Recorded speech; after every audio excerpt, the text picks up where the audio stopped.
Good morning, everyone. Don Anderson, Chair of the Planning Matters Subcommittee. Today is Tuesday, March 10th. We're opening up our subcommittee meeting at 10:34. I see we have a full quorum here, and we'll do something we haven't done in a while, review some minutes. And I want to thank Connor for stepping up and taking care of it, because we've been clerkless for quite a while, so bravo, Connor. Thank you very much.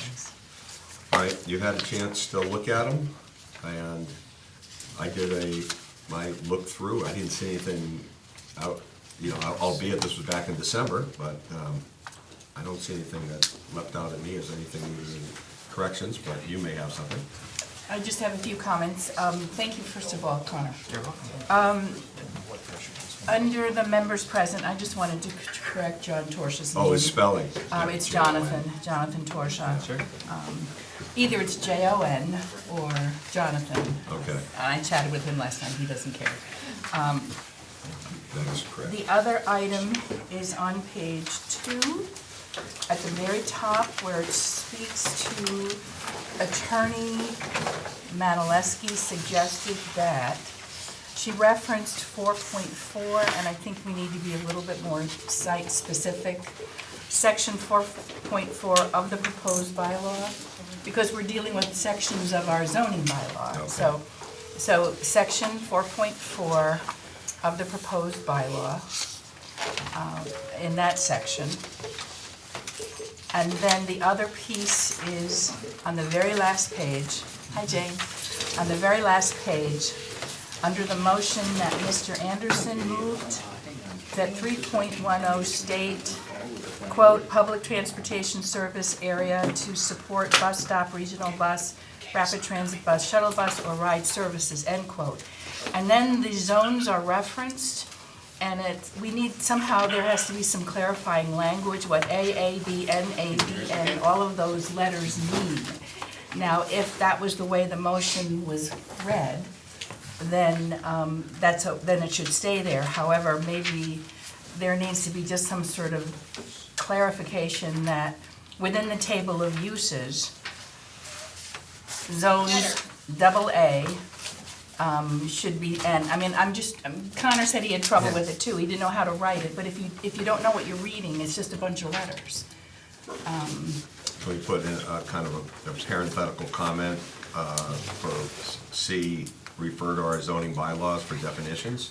Because it doesn't even say the table of uses anywhere. Right. So if we could do 3.10 at the beginning, Mr. Anderson moved that 3.10 of the table of uses states, and then the entire quote, which is correct, with additions to the following zones: Zone AA, Zone A, at least if zone were put in there. Can we put at the bottom of this, and put in parentheses, C chart below, and have the definitions below that at the very bottom? You mean have the table of uses? Yeah. Yeah. Through the chair, I think what we have to look at, like Connor did, was what the actual motion was. And although we had our table of uses, the motion was simply. And that's what I'm thinking, that's why it was written that way. And Hawaii,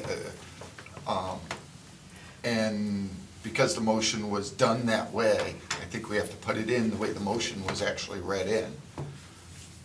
I mean, I don't mind adding a paragraph underneath a paragraph that says, Well, that's for what I'm saying. description That's what I'm purposes. Right. Let's right, do that. Right. This was referred to the table of uses, section 3.1 or whatever. That might be an idea as well. I mean, and I'm just making sure that wasn't actually, we're not adding stuff that wasn't part of the actual motion. Right. Right. Just Correct, for correct. definitional That's- purposes. Or, for clarification. That was my intent, because we all know what we're talking about, Right. but the folks out in the community, when they read this, they're not gonna understand it, and we need to be a little bit more sensitive to that. So that's all I had to offer. Okay, all right. So, of the table of uses, the language that Ralph was speaking of, or 3.10 of the table of uses, that'll be sufficient? I'm just trying to see what, so we can get closure and maybe vote on these minutes. I would think that line at the top is sufficient, and then do you want to add underneath? So after To record 3.10 the of the meeting table is of uses? Right. Okay, that would Because be an that wasn't addition. actually part of the motion. The motion was public transportation service area to support Correct, bus stop. correct, right. So do we have a consensus? Well, that's better than nothing, to add the, of the table of uses, okay. Right, right. All right, with that amendment and, Where was that, right over Oh, there. here, 3.10 of the table of uses. That clarifies it. And the other edits was 4.4, you saw on the proposed bylaw, and John Torsia, J-O-N. And I think that is it with those I would make a edits. motion to approve the minutes of December 16th, 2019, That's correct. as corrected with the three amendments. Second. Motion made and seconded.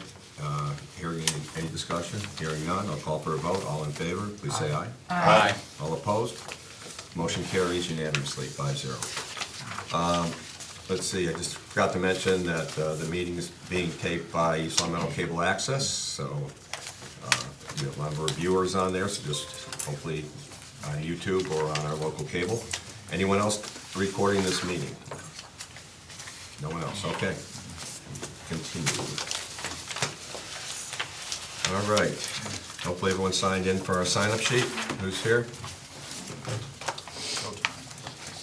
I haven't done it yet. Oh, I'm sorry. We'll Okay. get it over to you. Through the chair, if I may. Yes, Connie. We have Ken Comey of Pioneer Valley Planning Commission. Hey, you made it, Ken. Good. Welcome And aboard. on the phone, we have Catherine Lacey, Katie Lacey from Mass Housing Partnership. Welcome. Hi there. So, Katie, present we have Town Councilor Ralph Page, Subcommittee Member Sid Starks, Town Council Member Marilyn Richards, Town Council Member Don Anderson, and we also have Connor O'Shea, who is a member of the subcommittee. Ken Comey is here, Tide Richards, also from the planning board, is present, and we also have John Tikina,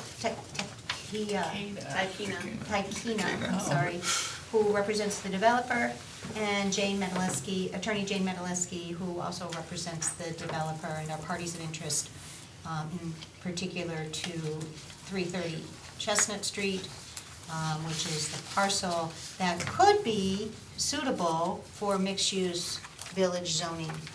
So, and we are being taped, filmed by LCAT. So you'll be able to watch this proceeding at your leisure from your computer at any time to review the material. So I don't mean to take over the meeting, but I know Katie was not able to join us from the Boston area today because of extenuating circumstances, and I know that her schedule is pretty tight. So No, I'm good. you're good? Yeah. Okay. Whatever you need, yeah.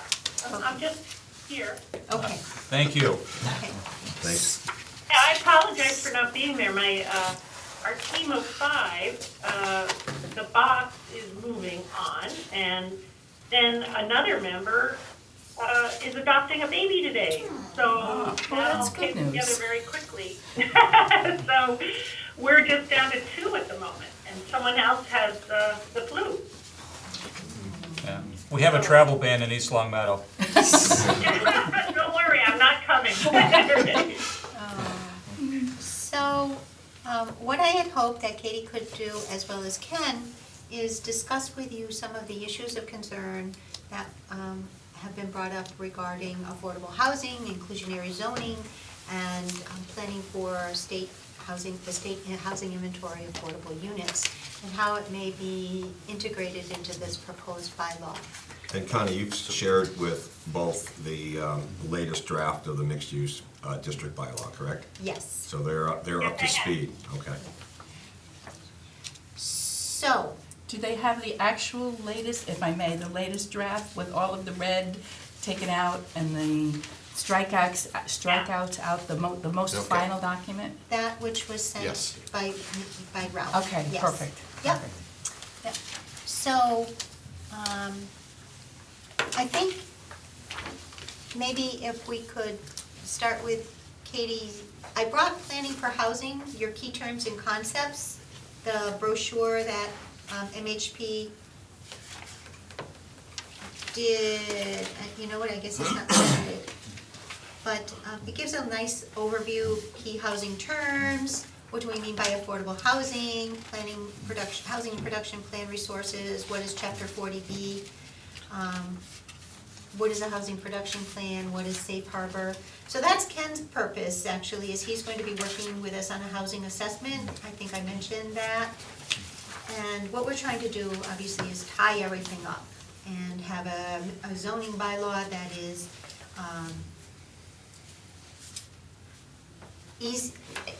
user-friendly.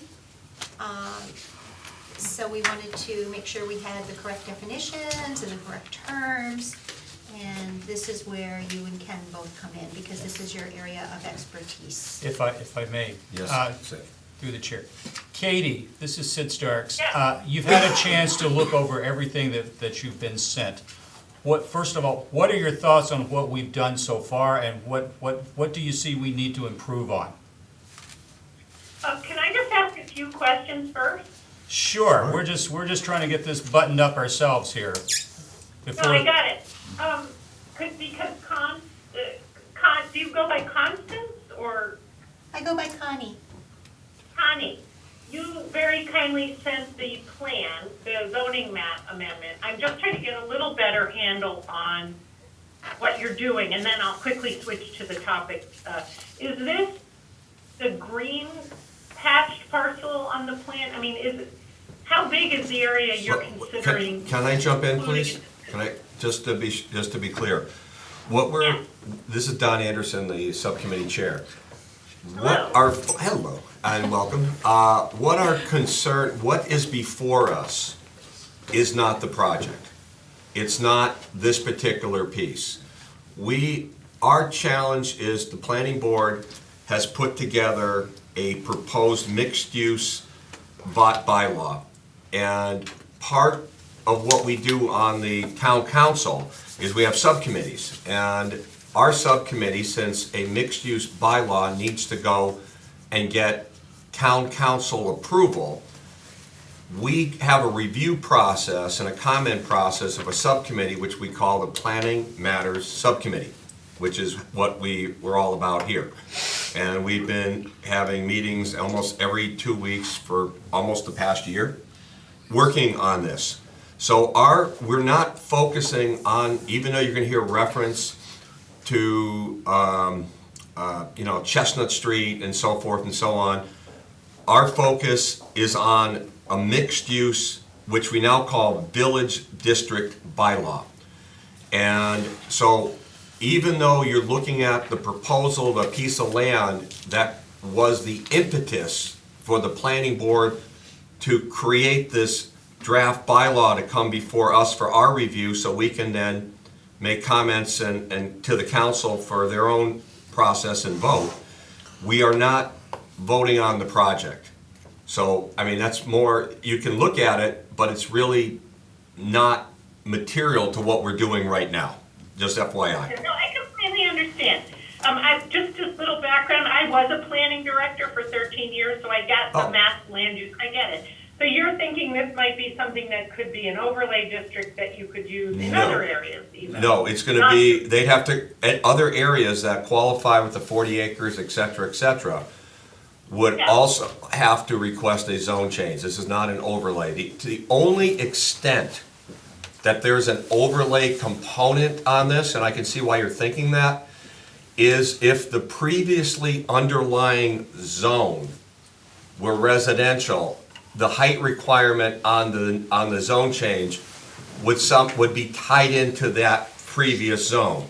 Like, for instance, on this being an industrial, the overlay appears to be that we would allow up to 50 feet height buildings. However, if the previous zone were golf recreational or something else, that height requirement would be different. And that's why what appears overlay in but in reality, it's not an overlay, only to that extent. Am I missing something? No, that's correct. Okay. Makes sense. Okay. So, through the chair, Please. we've got a section, Katie, it's Ralph Page with the town council. We have a section in here that's labeled affordable housing. Yep.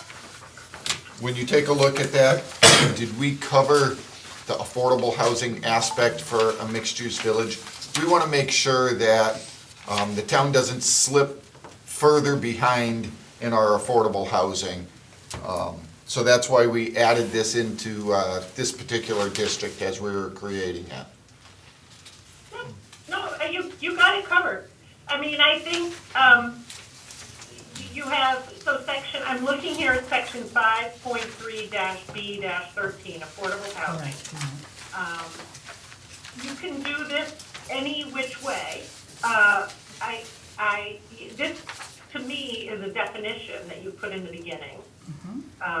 So you could have put it in the definition section for this, but the way you have it written now is completely clear. As long as you say whatever gets created here is eligible for the SHI, you are covered because the guidelines for how stuff gets included on the SHI are incorporated by reference. And those are, fairly lengthy, and they talk about things like marketing plans and local preference and all that stuff. So you're covered, is my feeling. Now, some communities like to add more detail, but you are effectively covered the way you wrote it, yeah. How would you suggest we improve on it? Thank you, we appreciate the observation. And so for our viewers, SHI refers to subsidized housing inventory pursuant to Mass General Laws, Chapter 40B. So when you hear SHI, that's what we're referring to. Yeah, but I do want to just back up a little second, which is that if you read the 40B guidelines, the section on what makes you eligible for the SHI, it's in the comprehensive permit guidelines, and you may want to reach it. It goes over project eligibility criteria, unit eligibility criteria, household eligibility criteria, time left, so you're covered is what I'm saying. There's quite a bit of verbiage that you are incorporating by reference. So I guess my druthers, as someone who's read a lot of bylaws and written a lot, I'm all for incorporating by reference, which is what you did. Okay. So really, I'm going to say just stick with what you got. All right, appreciate that, thank you. And any observations, I want to let you know we appreciate any changes too, so I don't want to say just agreeing with this is my standard, so I appreciate it. I mean, I'm just looking at this one section as directed. Yeah. I think the whole thing, this thing, mixed-use village district projects, anticipating that 100 residential units or greater are to be developed. I like your 10%. I think that's a very practical ratio. I think communities that ask for more than that, given, your bylaw, I think in terms of financial feasibility, that is a very reasonable ask. I wouldn't ask for more. I wouldn't ask for less. Perfect. Katie, right? Yes, Kate. Okay. Good morning, Katie Marilyn Richards, Town Councilor. We wanted to make sure with this bylaw that we attempted to stop the bleeding for our regional fair share, if you will, of affordable housing, because the way the previous proposal was presented to our community, the focus was going to be on a concierge living, luxury type apartment offering, which gave us pause because we have not added to our affordable housing or just our, the numbers that we have. So I'm pleased that you agree to that you're supporting that. You realize that this is not a 40B, would not be a 40B application as such. We would just be addressing what the countable and eligible numbers would be for a 40B understanding. So, No, I understand. okay, well, I just want to make sure that I understood too.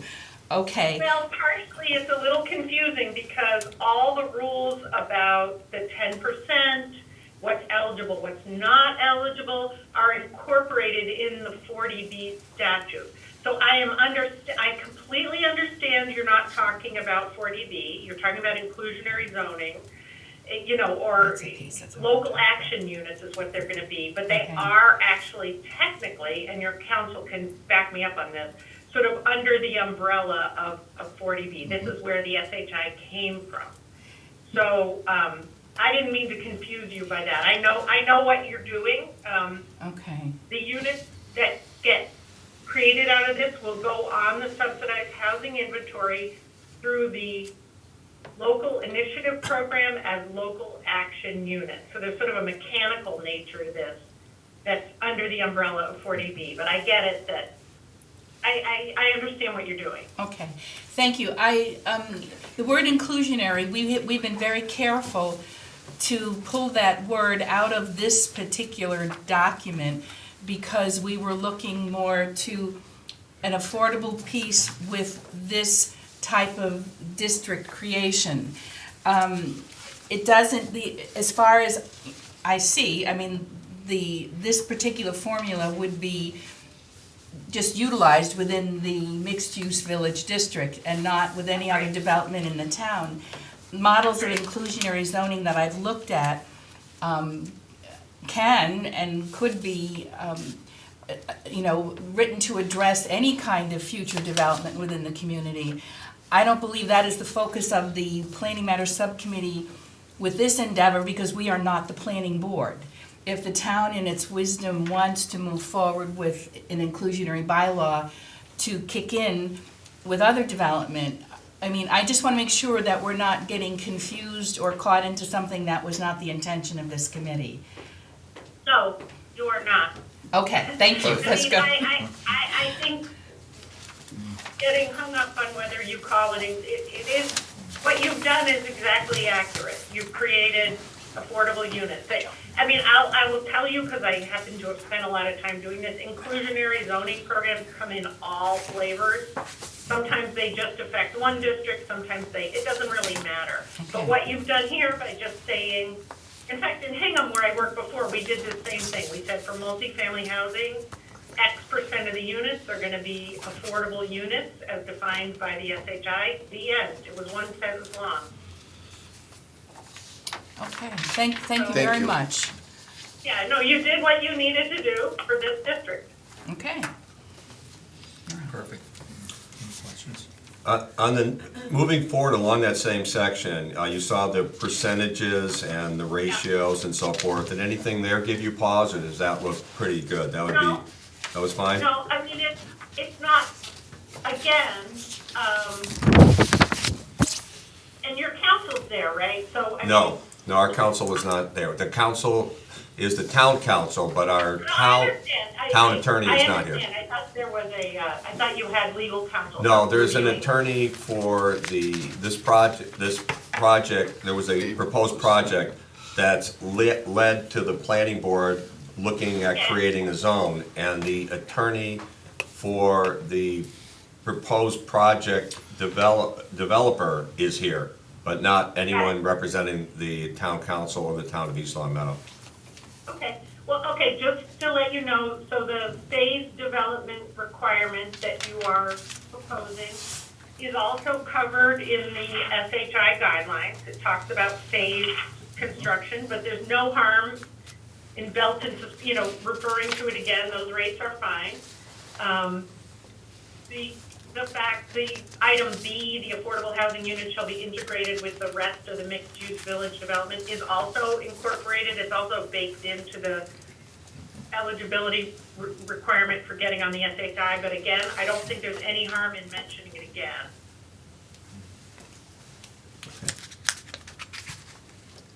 Any other thoughts while you were looking through this? Not on this one section, no. Okay, Just one Marilyn? other question. Katie, Marilyn Richards again. Hi. We talked about trying to incorporate in some fashion maybe an ability to provide some preference to senior citizens or I to saw that. veterans, Yeah. as long as it met the Fair Housing Act, guidelines. Is there any way that we can facilitate doing something like that if we are desirous of that? Yeah, I mean, you've done a couple things on this. I'm sorry to keep coming back, I'm gonna actually send Connie this, local preference is actually covered in the SHI guidelines. Okay. There are limits, as you say, related to fair housing. It wouldn't really, it's good you're putting it in your bylaw. You will also need to put it in any permits that you should issue should a development get developed through this. You need to have it clearly stated in the permit that you would like local preference. So keep that in mind for the future. Okay. You can ask for up to 70%. I will tell you that residents are allowed. Veterans is tricky.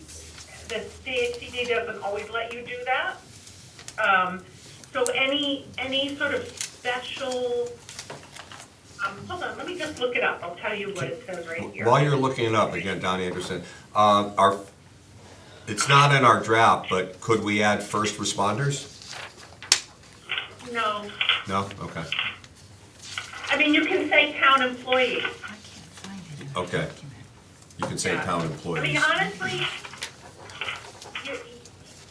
what I would do fairly soon is take this language, contact someone at the LIP program at DHCD, and I can send Connie the contact information. Please do. Thank you. Or at the, what happens is any units that you want to get put on the subsidized housing inventory, at some point, the State Department of Housing and Community Development looks over what you're proposing and says, yes, you can't, yes, these are eligible, and no, or no, these aren't.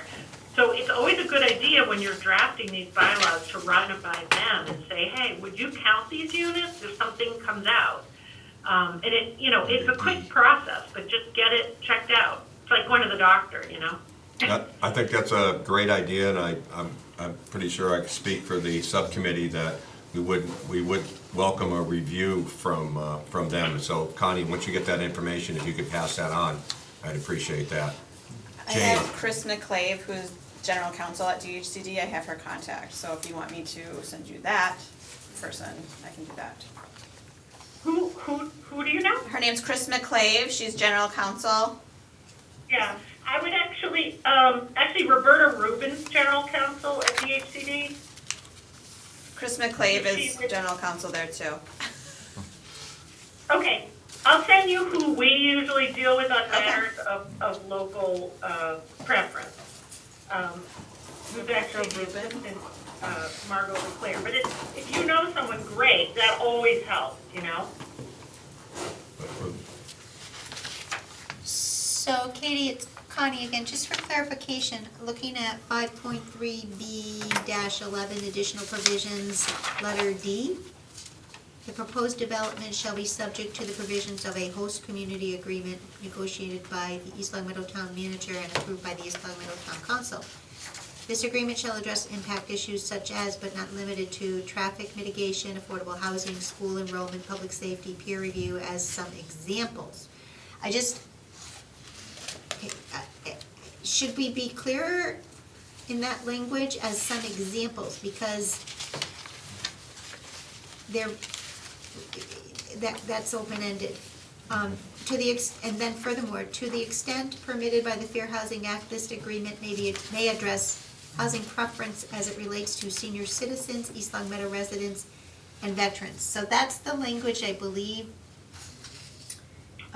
you recommended someone at LIP, someone at DHCD take a look at in regard to, yes, local initiative, okay. Is there, and that specifically is what we want them to review, correct? Well, that's all they're gonna review. Okay. Because that's their thing. That's the section, okay. Yeah, the other language, like if you have a municipal council, I would definitely have them take one final look at this before you put it That's the in the plan. We're warrant or vote on we're it. actually on that, Katie. Good. We're waiting for the final draft, and I've already got approval from town manager and council president to engage council, who is actually a specialist in zoning and so forth, to do a final review, but to make efficient use of our time, we want to get a final draft to send that over. So we're on it, and I'm glad you were on board with us doing that as well. I mean, I'm not a land use attorney, so it's always good to have someone that knows their stuff. I just want to quick review the local preferences. I found this section. I'll send this to Connie as well. Local preferences. Allowable preference categories. Current residence. A household in which one or more members is living in the city or town at the time of application. 2, municipal employees. Employees of the municipality, teachers, janitors, firefighters, public, those folks you're talking about. 3, employees of local businesses. So you can pick any of these you want to name in your bylaw. 4, households with children attending the locality's schools, such as Metco students. And that's it. A short So list. those are the allowable categories. I will tell you, I have known instances where DHCD approved requests to have veterans identified as a preferred category. And seniors aren't a specific category, but if a senior is living in East Long Meadow, you can't weight a senior living in East Long Meadow over a non-senior resident, can you? No, you cannot. Nope. Okay. Unless the specific project is an age-restricted project or something, right? No, it is not. Well, but we don't have a specific project, right? Right, We do not. That's Good true. catch. Good catch. Good one. Question on the same topic, and this is one of the thoughts I had on here as well. We're talking about an impact study. Can the town commission someone to do this impact study, and can that cost be borne by the developer? And do we need language? If the answer is yes, what language should we include to that effect? Well, if I may, Well, again, Katie, I'm just gonna What? step in. It's Connie, Let's do it. so on our site plan, in our site plan approval checklist, we ask for a development impact statement as part of the submittals. But what if we want to hire the person, hire the entity to do the impact statement? At the expense of the developer, under Right. 53G, chapter 44, 53G. Which we've adopted, right? Yep, Yes. But do we need to, just to make it clear, restate that in here? no, that's standard operating procedure. Okay. You probably do that all the time, Connie, right? Like if you need a wetland scientist or a traffic engineer, yeah, we did do that the at town town meeting. hires it, the developer pays for it. That's that's Right. correct. that's Yep, allowed by, under chapter 48.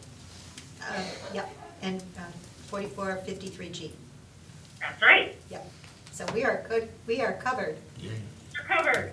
We'd like to take advantage of it a little more often, but, you know. Yes, please. Yeah, I mean, I do think a developer can push back a little. I mean, I think it has to be a reasonable expense. Like if you ask them to do an exhaustive 1,000-page study, no, they probably don't have to do that. But if you ask them to tell you, hey, what's gonna happen when this gets built, sure, you can ask.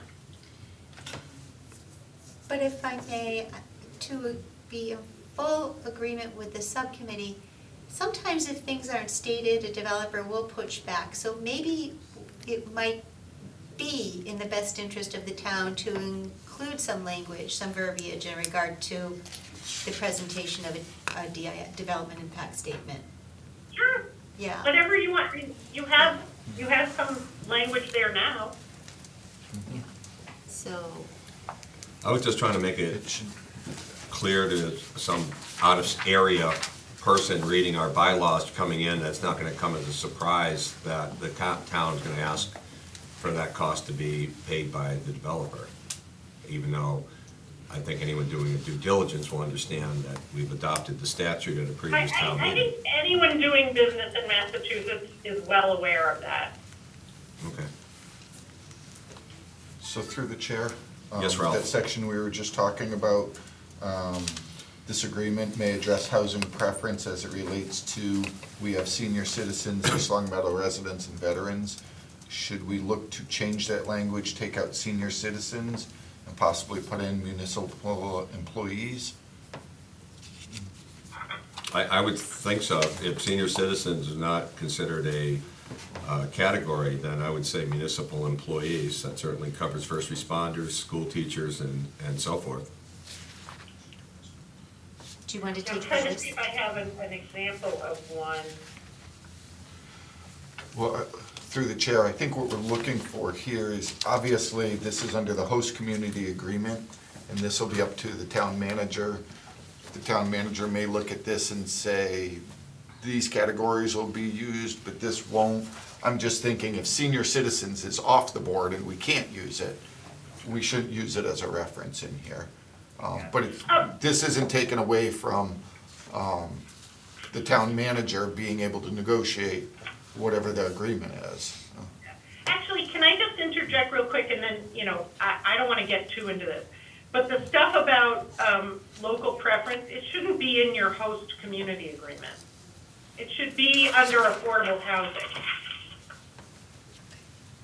It's nothing that the host agreement's gonna manage, it's a town thing, it's a municipal thing. It'll be in the permit that you guys issue. It's a fair point. Let me think then. Is there an addition? You are not offering us any commentary on host community agreements as well, are you? Or just strictly on? No. Okay. I am not a land use attorney. All I'm right. just saying, there's this Fair Housing Act. So language You can have it in the concerning, agreement. You can certainly leave it there, it's not gonna hurt anything to the extent permitted by fair housing, but that's not where it would be controlled, it would be controlled in the permit. okay. What are your thoughts on So I that? would actually put it under B, 5.3-B-13 affordable Right. housing, if you want it there. We were thinking item C under there, we could add a.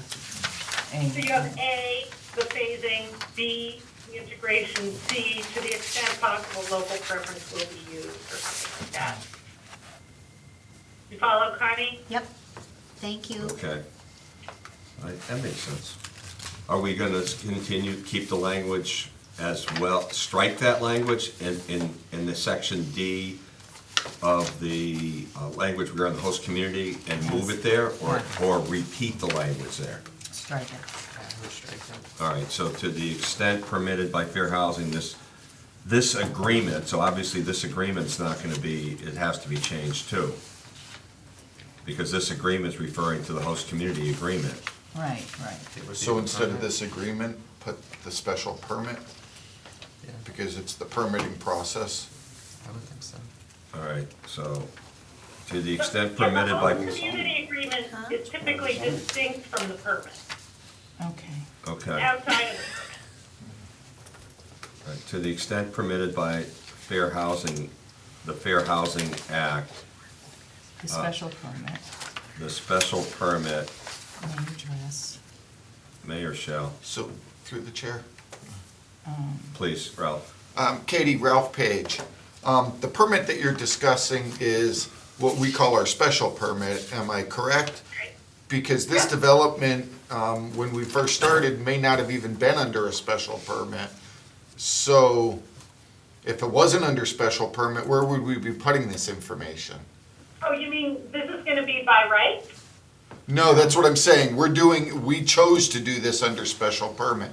So are you saying we have to list on the special permit, one of the criteria will be the affordable housing, local preference and stuff?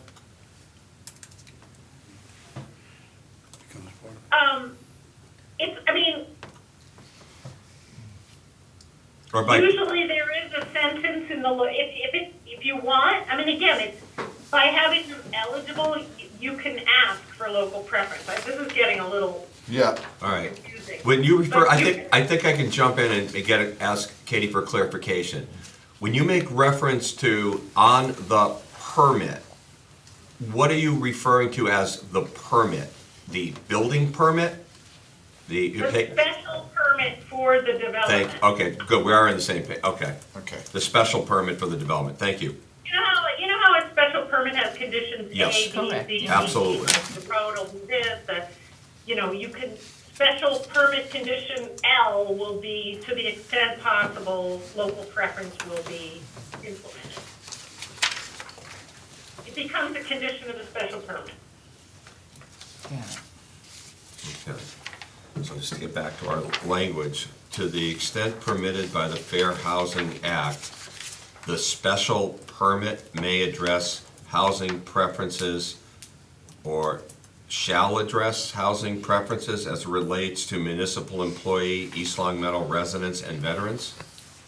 You don't need to say, that. Okay, I don't know, I can't wait for your town council to look at this, because you don't, the word, you just need to say in the bylaw, affordable housing, here we have our, so B13, A, mixed use, we're gonna have phasing requirements, we're gonna require that they be integrated, and we're gonna require that affordable housing, be available to local residents as permitted by law. See, you don't need to say anything about the special permit in this bylaw. Okay. Can you restate that, Katie, please? Sure. What I would recommend is that at B-13, you keep your initial paragraph, you have item A, Yes. which talks about phasing, right? You have item Yep. B that talks about the integration, and then you're gonna have item C and say, to the extent possible, affordable units created in this development will be available to local residents. Ah. And don't use my exact language, you're gonna have to finesse that.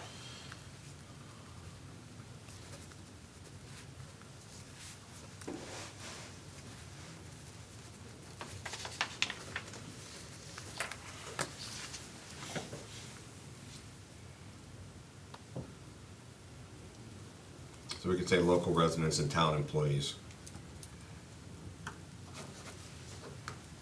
Right? That would cover it.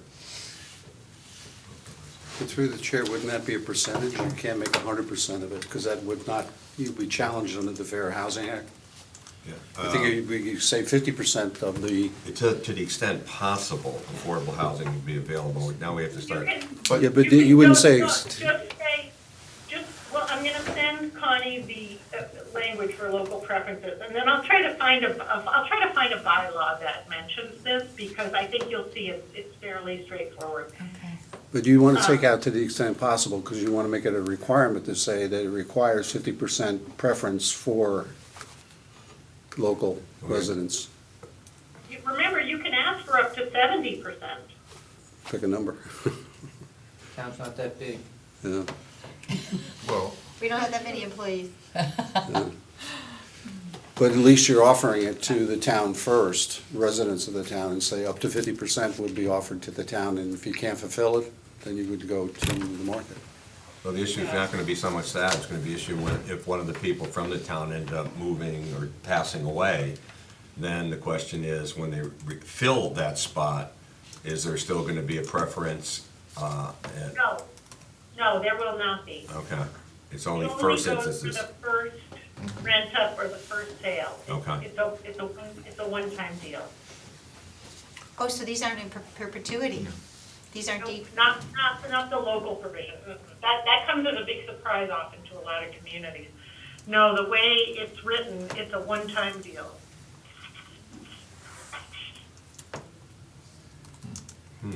So how do we preserve that? Right? 'Cause You can't. You can preserve it to be affordable, but you can't preserve it to be preferential, correct? That's right. Okay, so we're not losing the affordable component, we're only losing that first go-around, giving preferences to East Long Meadow residents, East Long Meadow employees, for instance. Yeah, yeah. That's something, honestly, the town I used to work for got so mad about that they tried to like challenge DHCD. Because they're like, what do you mean it doesn't go on forever? And we just had not read the law carefully enough. Okay, that's good to know. Glad. So now we gotta come up with some language, and you're gonna help us with that, at least something that another community has used that we could probably put into that C slot from 5.3. Yep. All right, I'll thanks, try to Katie. find something. Thanks, Katie. Thank you. Because through the chair, I think we want to be able to preserve those affordable units so that we're not in danger of Absolutely. Yeah. falling below. The preservation of No, no, no. affordable We're units not will gonna be fall fine. below. That's That's not the issue. It's That's not not the the issue. issue. It's the issue of you cannot preserve the preference that's allowed on first instance to East Long Meadow residents, East Long Meadow citizens, things like that. If that East Long Meadow resident or citizen passes away or sells the unit, that preference doesn't carry with the unit. The only thing that Affordable carries housing is is still there, affordable just not housing the carries with the unit. But the preference that it goes to an East Long Meadow citizen or whatever, that's, that, Okay. am I stating it properly, Katie? Yes. Okay. Okay. So my question would be, would a host community agreement supersede this a little bit and say, well, under the host community agreement, if an affordable housing comes up, we take the first 2 weeks and offer it to town residents, and then it goes to whoever. And this would be, what if it comes up in the future? That's what I'm saying. Yeah. Exactly. And being that they had agreed to it as a separate agreement, and I don't know if that's legally binding or not. Is that legal? Katie, do you understand Ralph's hypothetical question? That, I do. I mean, I think I'm getting into areas I'm not that familiar with, but Yeah. so whether it's in the host agreement, whether it's in the bylaw, or whether it's in the permit issued by the town, the units will count on the SHI if DHCD says they count on the SHI. And DHCD will say they count on the SHI if they comply with these requirements that I'm gonna send Connie. So I don't, maybe I'm just being, I mean, I guess I just don't think, I don't quite understand your question. The host agreement is something you do completely outside of a permit, right? Absolutely. We should keep this as simple as possible through the chair. We're right, it's becoming like algebra here. No, I would agree. My thought is it doesn't hurt to keep it under the host agreement, the language, and just add section C under affordable housing. To the extent possible, affordable local preference will be used. Sure. And that way there, it's in both. but I still and- want to reserve comment that if Katie sends us over that information, that we can tweak that language that way. And Yeah, but I don't, but the host Yep. agreement thing, I No, don't no, know anything about that. Ralph's back on to 15B, 5.3B13, brand new section C. So we're off the host agreement. We're going right back into trying to come up with language for that provision. Okay, The language we discussed is in both places now. I think we're removing it from. No, No, we're leaving it under, we're leaving the language under the, Under D? Yep. yeah, the host agreement. and that way there, if it doesn't need to be discussed, it doesn't have to be, but if the manager wants to, it can be.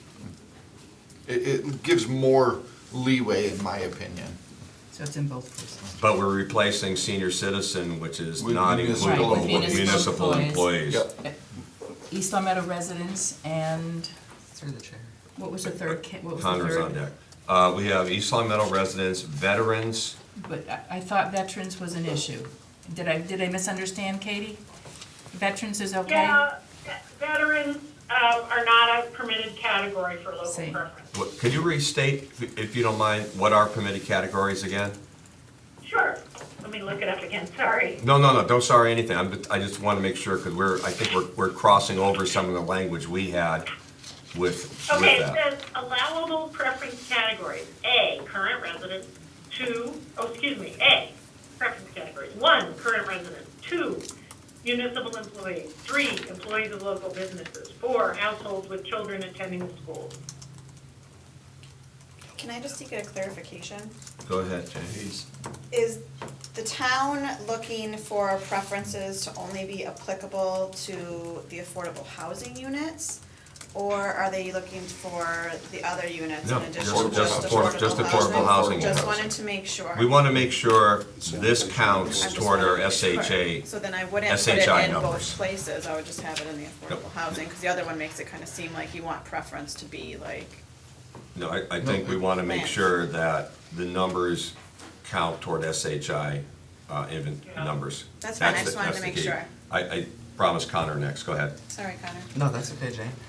That was actually one of my thoughts that she just said, and I also think that because we have the word like as some examples under the host community agreement section, that if the town manager so chooses to see if this is possible, they could consider that, but I don't think we need to have that whole paragraph there of things that may not even be allowable categories. Right. I think it's just fine to have it under B13C and get rid of it under host community agreement. My only, through the Go ahead, chair, Ralph. my only thought with the host community agreement is the reason you put suggestions in is because the town manager may have never done a host community agreement before, and these are just some suggestions, doesn't mean they have to be included. It just brings it up so that they start thinking about it. Where if they see it just in another part, they won't even consider putting anything in. Or we can, maybe, just, I'm just throwing it out, I'm going to tweak the language. Yep. Instead of to the extent permitted, blah, blah, blah, saying, we can add language at that last section, again, in the host community, consideration, the host agreement shall either be mindful, be consideration, or something to the effect of referring to section 5.3B13, affordable housing herein. In other words, just make sure that that component, even though it's referring, just refer it back to it, that's something we want to make sure that's covered in the host agreement, that they understand this provision. I don't know. Through the chair, Yes, Sid? the more specific we get, are we setting ourselves up for a lawsuit if we exclude a certain individual or certain, we mentioned families with young children? If we exclude those, are we eventually setting ourselves up for a lawsuit if they're excluded? Yes. So we need this as generic as possible. Yes. So if we incorporate. Take a little if we voice up in the incorporate- corner. Katie, so if we incorporate, it's down again, if we incorporate specific criteria, this criteria has to be every criteria, not cherry picking which criteria that's allowable to include, correct? No, you can pick one, or you can pick all 4. Okay, now maybe I'm, okay.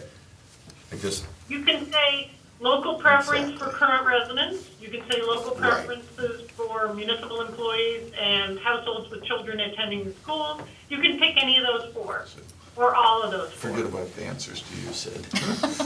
all right, Those so. were incorrect. All right, because I was got the impression, maybe I misunderstood Sid's question, that if we don't include all 4, are we exposed ourselves. Well, yeah, that's to my that? But we concern. can, as a community, pick the criteria that we feel is appropriate for the project and the Yeah. community without having to Yeah. include every single criteria in that list. Yeah, I'm sorry, I Excellent. shouldn't I have just said that. want to make Yeah, sure. You got it. Okay, yeah, I was, going to say earlier, we can exclude families with young children, and I'm like, no, you can't. Not that we've never been sued before. no, it's not, it's just the nature of the project is, it's gonna be, if built to its capacity, it would increase the voting population of the town by approximately 10%. That's how big this project is. Yeah, And we're pretty much at capacity with our schools as we are as well, so we have to make sure it's, from a planning point of view, and just to let you know, 4 of the 5 members of this committee are former elected officials and chairs of the East Long Meadow Planning Board back when it was an elected position. So, just- Through the chair, if I may. Yes, Connie? households with children attending schools. This could be through no fault of the children's own. The children are already students at East Long Meadow High School, and through death, divorce, the parent has to move out of their single-family residential structure, but they still want to educate their children in East Long Meadow. So this provides an opportunity for those who are already enrolled in attending the school, not to bring new students in that would thereby increase the school enrollment population. It just maintains. That's right, that's right. That's exactly right. It's saying, don't get all distracted by that one. That one was thrown in, it's And like, if you move them you on have that people unit, who are then in the the previous school. unit, where it's gonna become another student, so basically it's sliding tiles. yeah. Like if you, I don't know if you probably don't have do you have the Metco program out there? Like it's pretty small, but there's a program around here where you bus children in. We do have From other Metco in areas. Western Mass. I'm just not sure if we have it. Long Meadow has Yeah. Metco. School Yeah, preference. or another time I School preference. School choice. If you teach in the town of Brookline, your children can go to Brookline Public Schools. So this would suddenly say, hey, if you're a teacher in Brookline and your child, and you live in Newton, but your child goes to Brookline, you might be eligible for these. It's extremely rare that it ever gets called on for use. Extremely rare. Yes, Marilyn. Okay, No, Marilyn has it at this point. So Then- Metco. then- let Connie go first. All right, Connie and Just then to Marilyn. answer, the Metco program is a grant program funded by the Commonwealth of Massachusetts. The participating host communities in the Springfield Metco program are East Long Meadow, and Southwick Tolland. So we do have Metco students here in East Long Meadow. Thank you. You're welcome. Okay, we've had a lot of discussion going back and forth, should we or shouldn't we? Under the host community agreement, the last sentence, are we leaving it, or are we taking it out, first of all? And the question, and the information is, that I wrote down, to the extent permitted by the Fair Housing Act, the special permit may address affordable housing preference as it relates to municipal employees and East Long Meadow residents, period, rather than all the categories. So, Can we under do that it? section, under the host, through the chair, through the host, it says affordable housing up above it. So I'm okay with Wait a minute. removing that bottom line and putting it under the affordable housing.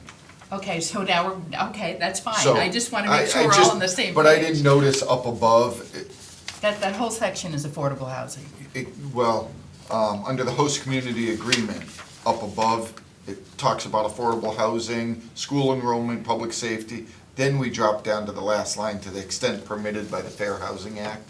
So I don't mind taking that out and moving that to the affordable housing, section C. If, you see what I'm saying? I don't think, I do. as long as it's in the document, I don't think it matters if it's in one location or both, or, So you're not concerned that the town manager, which you highlighted before? only because it says affordable housing up above, she can talk about. Okay. So I'm not, I'm not passionate one way or the other, I Yeah. just want us to make sure that we're all on the same page. Well, can we do this, just, let's compromise, it's a thought. Yep. Get rid of that last sentence, find a way to make it fit in 53813C, new section. yep, And then say this agreement, now I'm going back to the host agreement language in D. This agreement shall address impact issues such as, but not limited to, traffic mitigation, affordable housing, as outlined herein in section 5.38, or B13. And then school enrollment, public safety, peer review as some examples. So now we're tying in the affordable housing language to our definition and language within the agreement. How's that sound? It's clear to me. Yep, so now we're tying in affordable housing as defined within this agreement, so it kind of bridges it. Through the chair, if I may, I think Katie was going to send us some language. She is, and that's gonna be the language we're gonna put into C, which, once we put in the language into C, that's 53B13C, that will then tie in to the other language, because we're defining affordable housing And you're under this referencing- agreement. Right. Do you want to wait until her language comes so that we can make a coherent sentence? Yeah, I mean, we're not finalizing it, obviously, we're waiting for the language to come, Okay. but we do, I think this has been very helpful in the sense that we don't need that last sentence anymore, but I also don't want to leave the affordable housing language hanging without having some type of bridge to the language that we're working on in 5.3.B.13. Okay. Gotcha. We're all on the same page there? I am. Correct. Okay. I'm exhausted. So there was another question through the chair. Yes, Ralph? To the extent possible, the affordable housing will be offered to residents of, there's a percentage that needs to be addressed with that. I believe Katie said we could go up to 70%. Do we have a percentage? And honestly, to be honest, you can do that different for different projects. Take 10%, you can have one project with no local preference, one with, you don't have to put it in your bylaw, it goes in the Okay. permit. Okay. Good. Okay. Connie, any other, or Katie, any other points we want to discuss on that, which is within Katie's purview? I'm actually finding some language right now for you about local. Okay. These are from a couple other bylaws. Yeah, here we go, here's one from Tingsboro.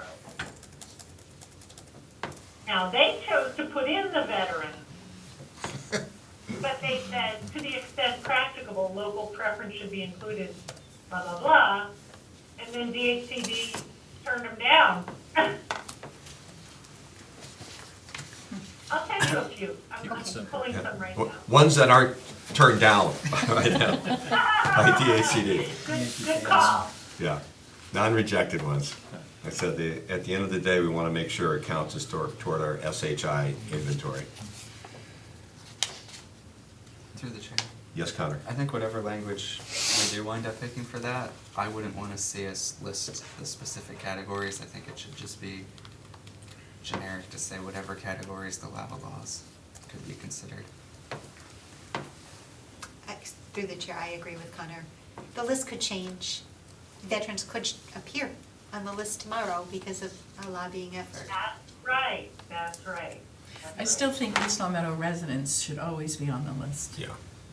I think at least it shows the intent of the council. We're doing this for our community. That we're trying to make this, allow at least that, since we know it's only gonna be first instances only, that it's not gonna be after projects, after places are resold, et cetera, that at least to make it feel like this village is, there's an East Long Meadow, it's their village first. It's the people of East Long Meadow's village first, and respects it. And then as we move forward, then it's gonna be whatever is gonna continue to count toward SHI numbers. But I think at least it makes it clear that we wanna at least give that opportunity, not to the extent where at least get a first bite at the apple, if you will. Our previous comprehensive permit had a provision for East Long Meadow preference within it. And that was, I believe that was done within the actual process before the Zoning Board of Appeals at the time the development came to East Long Meadow. And it's always been important, I think, to provide an opportunity for our residents. So I don't think it would hurt to keep it in the No, I don't think so. I It think can also- change to branch off, but I do believe East Long Meadow should stay in it. Yeah, it also makes. It's a great selling point. It's a great selling point for the bylaw, for the, zoning change. I agree.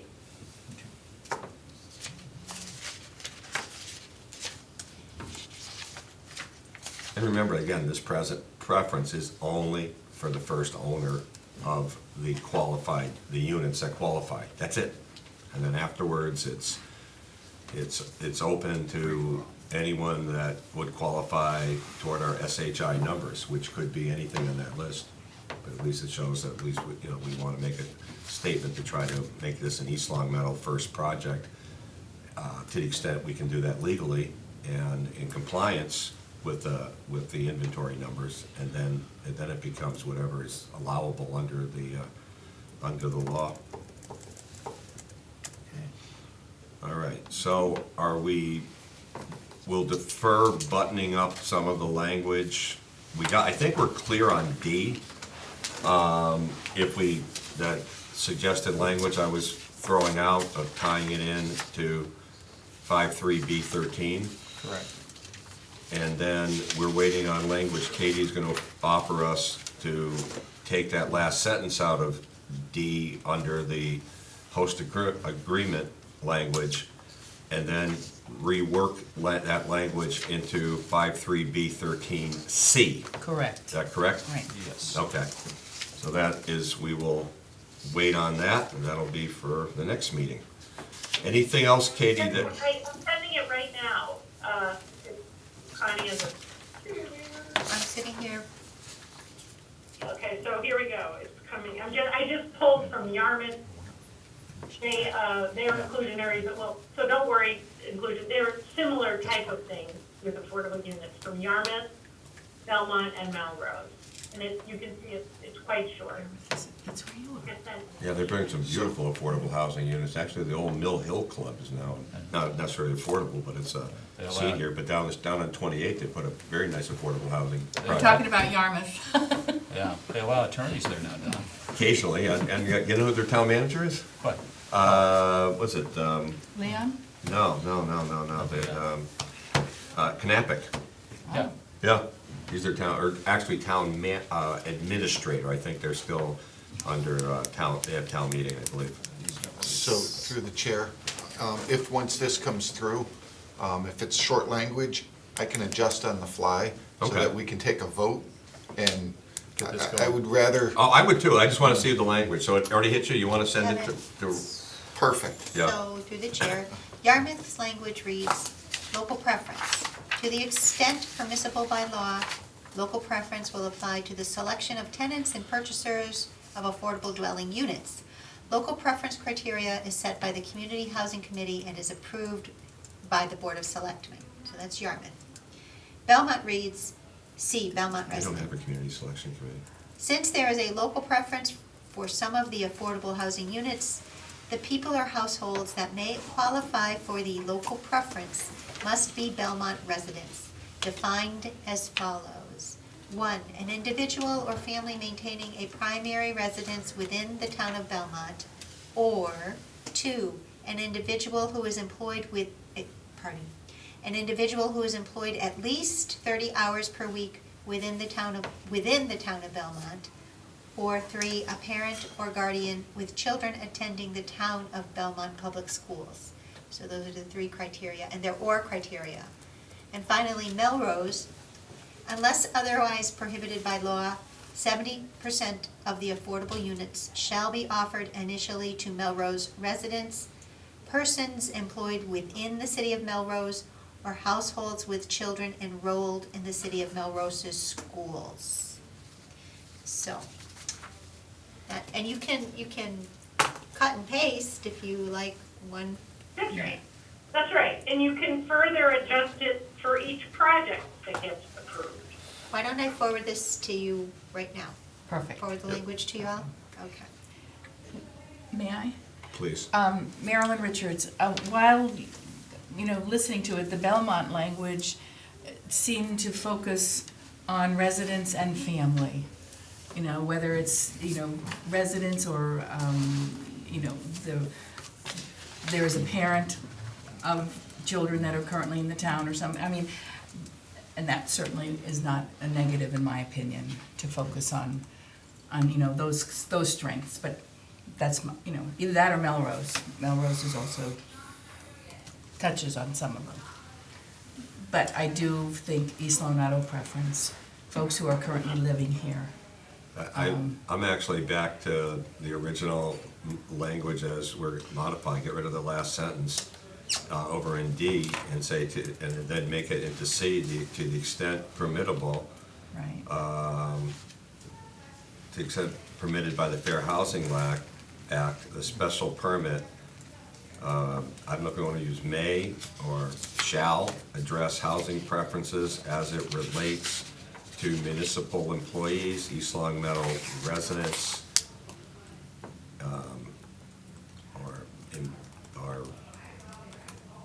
or employees of East Long Meadow businesses or something of that nature. Right.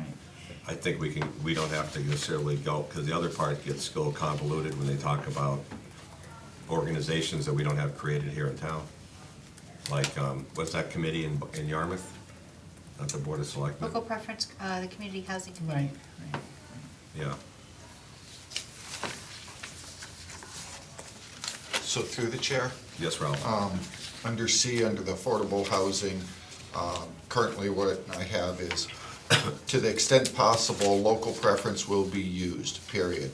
To the extent permitted by the Fair Housing Act, this permit may address housing preference as it relates to municipal employees, East Long Meadow residents, and employees of East Long Meadow businesses. Works for me. Works for There me you go. too. I'm fine with that. Let's do it. Okay, Katie, what do you think of what Ralph just said?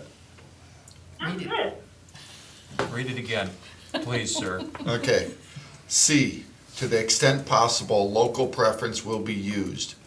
To the extent permitted by the Fair Housing Act, this permit may address housing preference as it relates to municipal employees, East Long Meadow residents, and employees of East Long Meadow businesses. My only question is, I have just permit, should I say special permit? You can say special permit and, Because the project will Just to always- keep it and consistent? the other language is may address or shall address. May seems to Shall. allow an opt-out. And remember, if it's you all, want- it's all to the extent possible. It's not. Or to address, Will. or will address, something of that nature. Doesn't have, shall's probably the stronger. Okay, you language. gotta give me a word. The special permit Will address. will address, yeah. I think that will is probably a little softer than shall. You're the chair. Yes, yes, Read it sir. one more time. You're killing me, Sid. No. To the extent possible, local preference will be used. To the extent permitted by the Fair Housing Act, this special permit will address housing preference as it relates to municipal employees, East Long Meadow residents, and employees of East Long Meadow businesses. And through the chair, that's 5.3B dash 13 dash C. C, yeah, C. Interesting. C, yes. Correct. And to go back to the D of the language concerning the host agreement, we're gonna remove the last sentence Yes. and the sentence before, after it says affordable housing, under, as further outlined in section 5.3B13 herein. And then comma, school enrollment, public safety, blah, blah, blah. Got it. Got it. Okay, If Already I- in the document. If I Already in may, the document. we should have two different votes on this. I move that we accept 5.3B13-C as written and spoken by Ralph Page.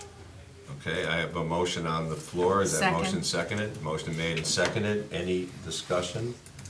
I am hearing none. I'll call a vote. All in favor, say aye. Aye. All opposed? Aye as well.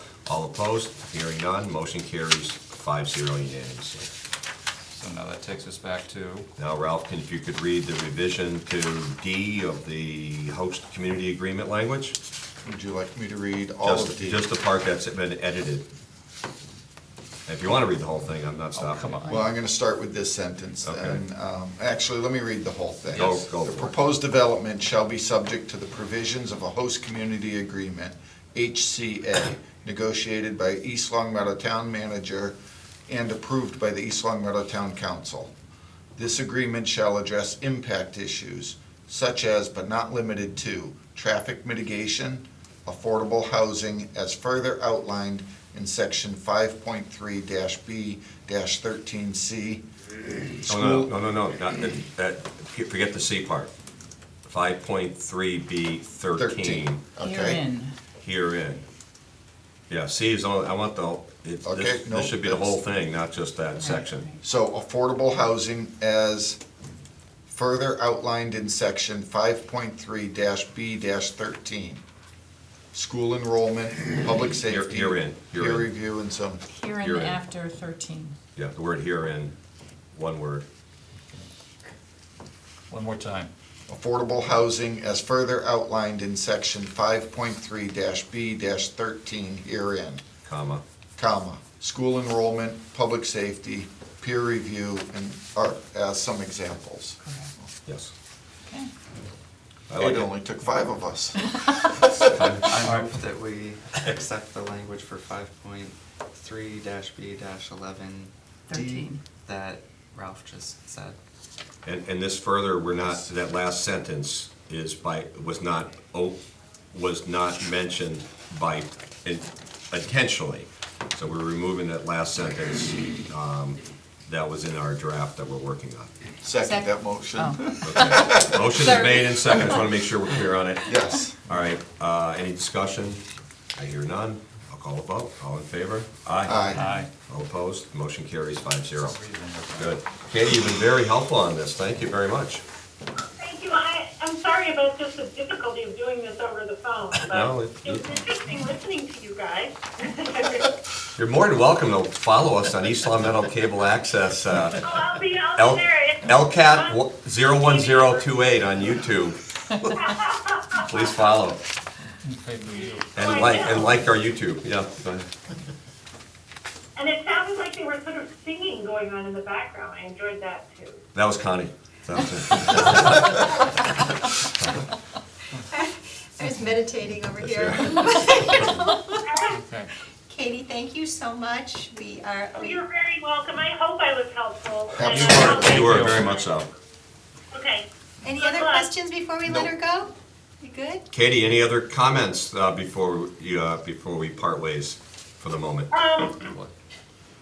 I guess I just want to make one final comment, which is that, there's always a lot of excitement getting the bylaw, but I hope you guys do just think through a little, once you get these affordable units, should you get some, how are you going to monitor them? Who's going to check compliance? Who's going to, all that stuff that happens later. We already do have a comprehensive permit that was put in the late 80s, and there are a number of units within that project that's there. So we do have a procedure in place for people when they sell the house, right of first refusals, that kind of thing. That's fabulous. Yeah, so That's great.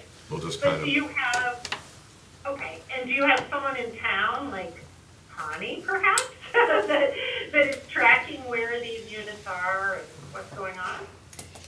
we have a housing partnership. I'm not sure to the extent. I'm looking at Marilyn on this one. The housing partnership did not transfer with the change in our form of government. That's kind of what I was afraid of, yeah. Anyway, just saying, I sent Connie a Housing thing on partnership local plan. action units. Yeah. Should you have any questions? Charter Because let's say it's 5 years and you get a permit and these things get built. At some point, the town's gonna have to say, how do we get these things on the SHI and how do we keep them on the SHI? And so it's all written down how you do Yep. that in that document. Well, even though that didn't carry over on our last Thank you. review, we had the form of government changed about in 2016. Yeah, I And, gather. and so however, one of the requirements is on years ending in 0, which we are, that there is going to be a charter review, and I think I can speak for all of us here that that is something that will be reviewed as in the next charter review. Yeah. All right, well, good luck, and I hope something comes of this and you get a great project. Thank you. Thank Thank you you. very much. Thank you very much. Thank you. Thank you, Katie. We'll be in touch. Okay, take care. You too. Bye-bye now. Next. All right. Get hung up already, Connie.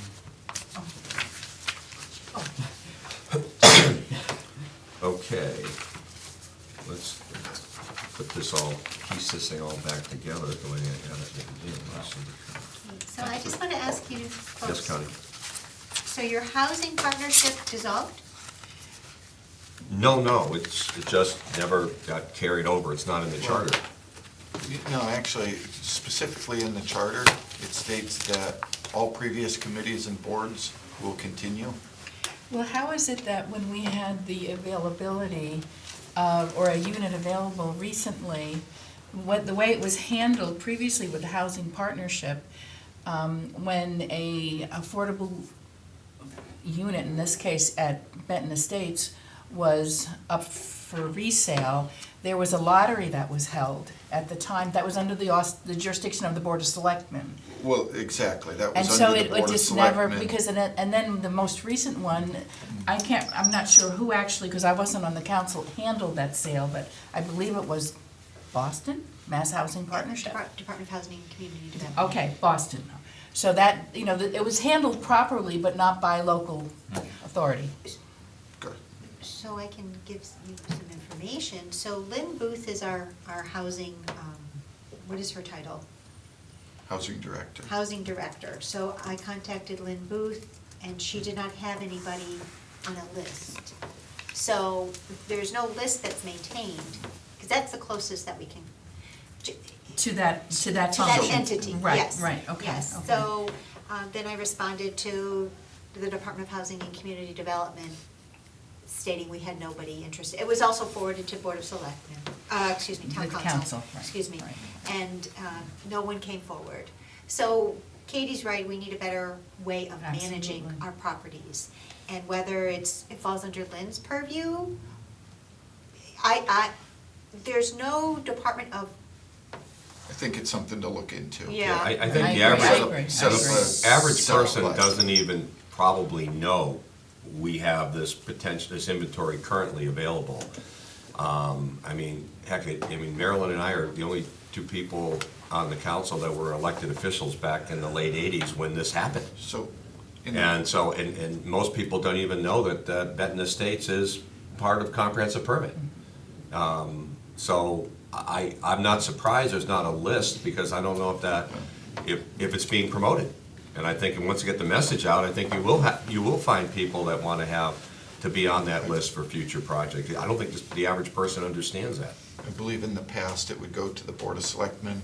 The Board of Selectmen would authorize, in the reminder, an advertisement For the that says, lottery. Right, there's a lottery, this is Right. gonna be coming available. Right. If you're interested, please apply, and then it would go through. And I think we just missed that this time with everything happening, so. But that's a That can different be story to fixed. look at. We've All got a right. bylaw to finish up today. All right, let's go.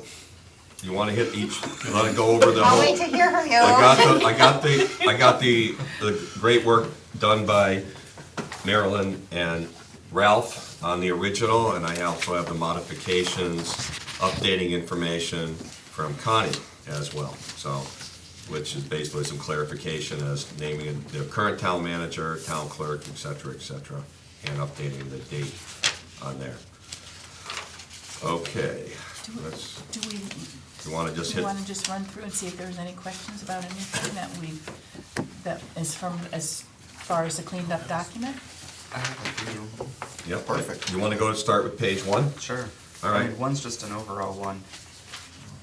In some places, we have like mixed use with a hyphen between mixed use, and then in a lot of places, we just have it as a space.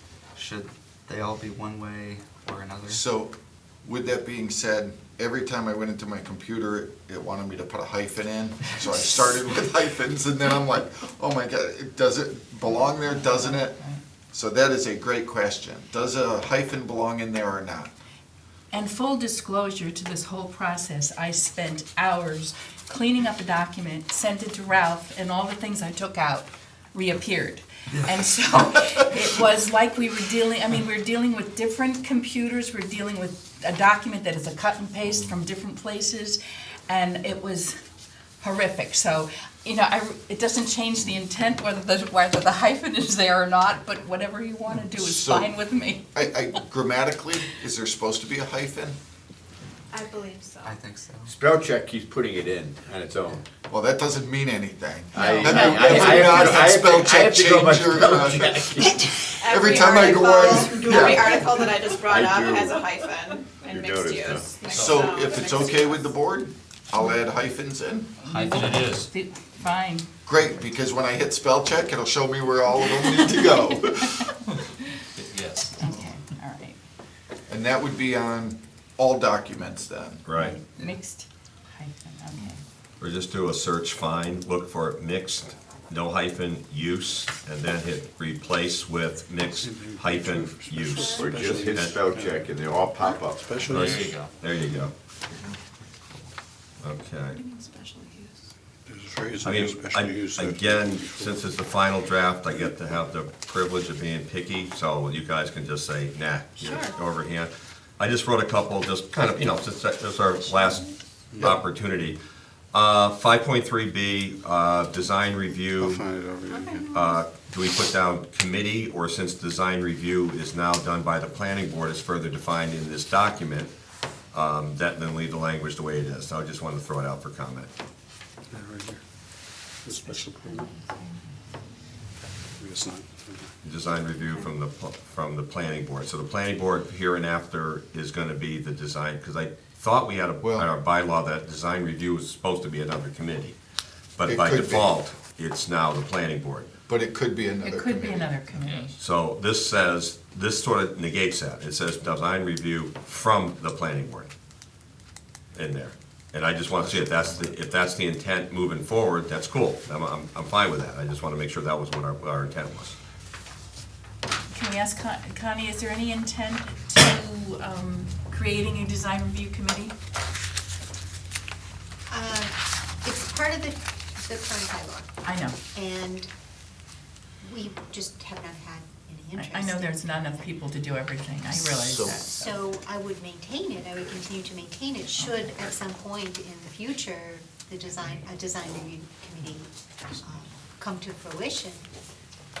And I think the way you stated it, because you have the design review committee, or the planning board acting as the design review committee. That's no, that's Well, not we- what it says in 5.3B.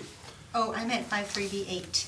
Nope, we're not, Oh, we're hitting each, we're on page 1, first line. Oh, sorry. And it says, site plan review and design review from the planning board. Now, it says the planning board is gonna be Why don't we just remove doing. from the planning board and just say design review As as specified specified in in section 7.2. 7.2. So get rid of the word from the planning board? Mm-hmm. Okay, that is where I was going with something to that effect. That's why I highlighted that yellow here. All right, so we're in agreement on that? Good, Sure. okay. Any objections, let me know and I'll call votes. Otherwise, I'm gonna just to move things along. 5.3B1, okay? Yep. 5.3B2, purpose? I just have under point C. C. Yep, same thing Instead I of a have. period at the end, should that be a semicolon? Since we did that in points A and B. Under C, it should be a semicolon grammatically, and And then then D promote. would be And a then period at period the end. after promote. The- Since we renumbered things, is C no longer accurate?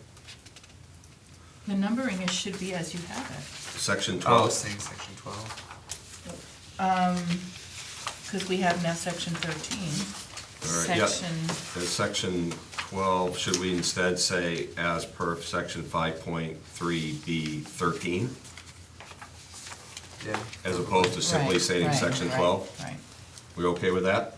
What was that again? Ralph's kind of like looking, or- He's just in a second. right All here, it corrected. says here, okay, so people are clear.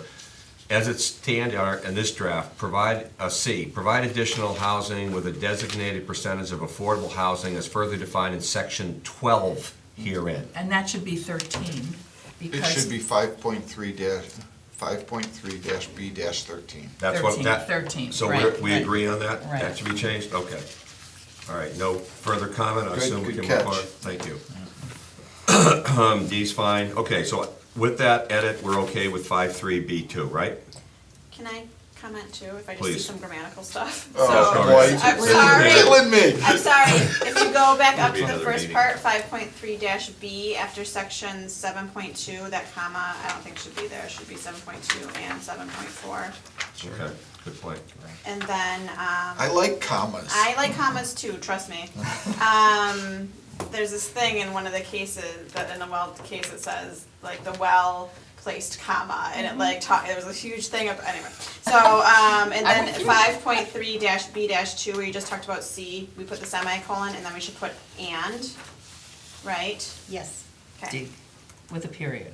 No, No, at the end, after D? after C, provide additional housing with designated percentage of affordable housing as further defined in 5.3B13 herein, semicolon, and D, promote the preservation of open Yeah, I'm space, fine with that, I period. know. But after D, is there a period? or Yes, is there that should a- be, yeah, I think you guys Right, already talked about right. that. All right, sorry, thank you, So if continue. we're adding and, should you be adding it in A and B? No. No, Just no. right at the- It's at the almost end. like Perfect. blah, blah, blah, and blah. Right. And Correct. that's the and before the Blah, blah, final blah. blah. Don't put Speaking that up. legalese. That is legally. Done. You learned that in law school. You got that right. And in planning? I did not realize that. I would have never put that in there. Okay. Your computer wouldn't let you anyway. It wouldn't. It's probably gonna change it now anyway. If the red comes back, I resign. This is probably just me being It is. a pain in the ass. Go ahead. 5.3B3, and I know I struggled with this in the beginning, and maybe now we can maybe get some thoughts from our planners in Pioneer Valley. I think of multifamily dwellings as what we traditionally would call rentals. So if I get a purchase and sale and somebody says, I'm buying a multifamily, you have a single unit that has two dwellings within it. But the way I'm reading this in toto, this whole agreement, is we're talking about a building that has single families within a building. And I'm just trying to find a way so that it doesn't seem to suggest to someone that this project is going to have 2-family, 3-family, 4-family type units in there. Am I overthinking this? That's Yeah. exactly the Yes. reason Well, we we have a said C definition. definition. That's why I saw the definition, I want to be clear on, I just want to make sure it doesn't suggest that we're allowing multifamily, like here's a 6-family project owned by one person on here. Commune. I don't know, I just want to make sure that wasn't an unintended consequence. I understand, All I right. understand, but that's why we have the definition. Yeah. Right. All right, so we're okay. Hey, It doesn't, so we're okay, it does not mean, You guys are doing some great work. I mean. Thank you very And much. We're really I- glad I- you're here. I really defer everything to Katie with regards to affordable housing, because that's what she does on a day-to-day basis. You know, kinda asked me to come because I'll be working with the town with regards to, housing assessment, and, you know, a review of your SHI before the end of the year. So I think it's also, informative for me to understand where you are with regards to this particular rezoning that you're looking at. thank you. Thank you very much. All right, so anyway, that was just a point there. So we're on the same page that it's not what I said, the definition that I mentioned over there. All right, now, any last comments on page 1? I'm good with page 1. Let's go to page 2. that long to go through page 1. It's gonna, I think it's gonna pick up some We're gonna stay here until this is done. I could say something. speed. Okay, on, There's no periods after A, B, or C, but there are on D and E. No, Jane. This is just like something that's what lawyers do, is we just sit there, we're like, So at the end of period. each sentence, would we like a A, B, and period? C. Yeah, Correct. Perfect. all right, Consider them done. thank you. all right, and I'm gonna defer to Jane on her comments. So I know what she's gonna say on 5.3B4, as far as grammatic. Oh, stop it. I told you I wasn't grammatically I correct. think it's gonna be another semicolon, and the word and, but I could be wrong. No, it doesn't. It's basically It's shall be, okay. it's okay. It's okay. All right, Under 4 though. Oh. did you okay, have something? yeah, I have something on A. Are you, on this part? I have Okay. for the bottom part of it. All right, I have uses less than 10,000 square feet may occur without restrictions.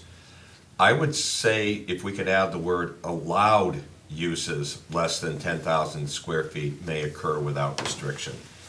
I don't want somebody looking at this and saying we can have any use without restriction and almost allowing something that we didn't anticipate to be coming in there. I'd say allowed uses. Is that an issue with anybody, or do you have a better way to clarify it? Or it put my supposed to be? mind at ease? That's fine with me. It originally was allowed and we crossed it out. Yeah, I know it, but now that But I'm reading it all. that's what I'm saying. I mean, it's Yeah, just no, like deja I don't vu. like, I really hung up on this word without restriction, and I'm just trying to really, and maybe go back to it, you know, sometimes looking at it, now we're looking at it total run through, you may want, maybe I ought to revisit that. I mean, what are your thoughts? Well, when Ralph and I first went through the bylaw, originally we added allowed I there. know it, so, I'm And- okay and with so- allowed. Allowed is fine, because that's what we wanted. well, I know, I'm just reading So it. Don, you got that one. All right, allowed, thank you. In the last sentence of A, it Yeah. says like in addition, comma, to uses, comma. I think that Okay. second comma is probably unnecessary. But Yeah, I see what you're saying. Remove that kind Right of here? second comma. yeah. Yep. Okay. Jane will let us know. No, We're gonna get- no, that's a good point. Yeah. It's All gone. right, it's gone. Gone. In Oh, addition- Good, good. Hi, Tom. Yeah, it's two Two uses uses. up to a maximum. Yeah. That's gonna get nature and get on, so that's fine. All right, anything else on that section? Just a general point, in some places we spelled out the word feet, but then here we just said SF. Is SF fine, or should we just say square feet? Did I spell it out somewhere? Well, like in all the height restrictions and setbacks and other points later in the document, we just spell out feet everywhere, but we just abbreviated SF just in this one point A. Yeah, we do in 5.3B, 7B, we do say square foot. So maybe it's another one of those easy search and replace, look for SF and replace it with square feet.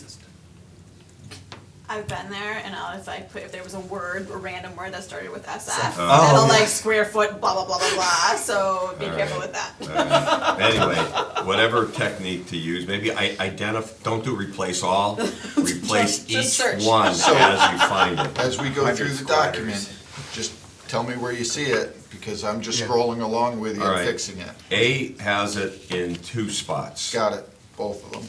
Yep. So you want to spell out square foot? Square, Or 10,000 SF. square feet, or Square feet. square feet. We're spelling it out. Okay. Okay. Okay. Am I moving to 5.3B5?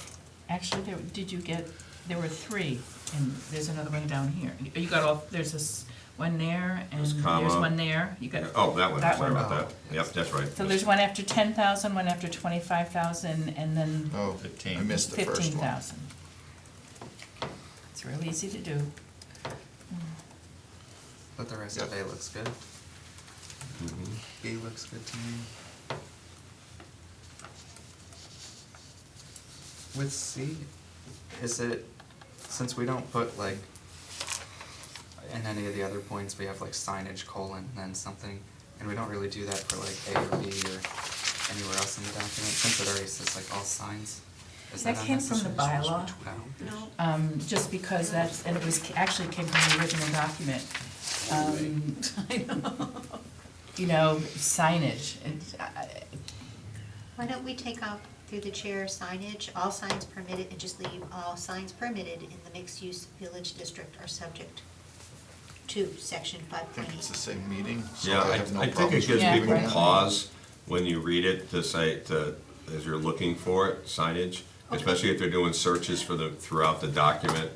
This is gonna be a searchable document, right? In time, when it In goes to time? E-code, it will Right. be. Yeah. Yes. Do you I'm want to leave? okay, I'm okay with it, it's not, to me, it just adds a little more, it just gives you pause after comes the from word. planning board issues that we, Yes. well, yeah, Yeah, that's all. Okay, it's So back whatever you, in there. is it in or out? in, It could be either delete or I'm fine, in. I'm fine with it in, unless you guys override me, whatever, you okay? Yeah, it's okay to say. All right, There's only one last thing there. We have section 5.8 colon signs, and when we reference sections everywhere else in the document, we didn't use a colon. after it, so I don't know if that should be there or not. Section Nope, it shouldn't 5.8. Yep, nope, we'll remove. Yeah. Do we Should wanna say say- section 5.8 Do signs. we wanna say, well, and the end of the sentence defines that it's the section out of the East Long Meadow zoning Zoning bylaw. bylaw. Mhm. And once they're updated, this section 5.8 will remain the same, or will it have a different section to it? Actually, the numbering that, This will remain the This is- same, Okay. 5.8 signs. I mean, Okay. going into the general code, Okay, right. just double check. Once it goes to E-code, they're gonna Right. do whatever and Right. reach, so that's a whole separate entity at the end. All right, 5.3, B5, anything else, all the way down to the end of the page? All periods, Point B, all periods. Point B. I think it should say the maximum density of housing units You shall want me to add be periods? 12. No, Because it's not there's no after any word of the B other there. ones. That's No, perfectly yes, fine. yes it is, yeah, yes I do. All right, So Connor we're made, talking Connor about- made a good point here. On 5.3B5 sub B, the maximum density of housing units shall be 12 per acre based on the area of the entire development. Mine has it in there. It's not in this. Mine one. doesn't, Yeah. mine doesn't. I just typed it in. Messing with us here. Don't scare us that you have a different version of that, Ralph. And It's then happened. under D, also for consistency, we have section 12A, and then we have a parenthesis. I think the parenthesis should probably be removed. I'm sorry, where was that? Under right D, here. it says section 12A, Yeah. The parenthesis on- D, development. The only reason I put that in there is to distinguish it so it doesn't sound like it's section 12, A development regulations. Right, and that's how it looks in the section, Or should it be something else in there? right. Is that number still consistent with the Yeah, the wording? that we changed, that Yeah, we we changed. changed. The 12A would be in the spirit and context of creating a mix, that's what it's referring to. So it should be section 5.3B12, just to keep things consistent in drafting? Can be. I think that we should do that. 5.3-B-12.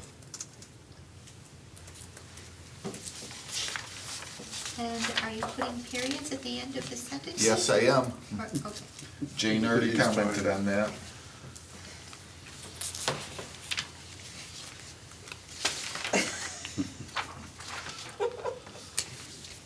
The rest of the page is confirmed then. Okay, with those square feet edits and the other edit, are we all, and the word B shall be 12, are we good with approving page 2? Done, I'm just gonna jump back to that. Sure. We just changed section, it's supposed to be 5.3-B-12. Is the A still in there? Let's find out. Well, that's what we're referencing, that's That first section. First section, okay, Right. just making sure. Because I know the last time we took the A out and referenced the whole section, so, And before we move on, there was some discussion about putting periods at the end of everything in this section. so should I put a period after like D1, D2, D3, D4? That's why I'm asking.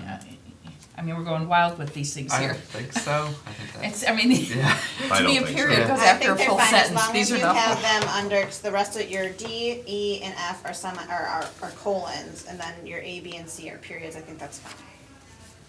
You know what I mean?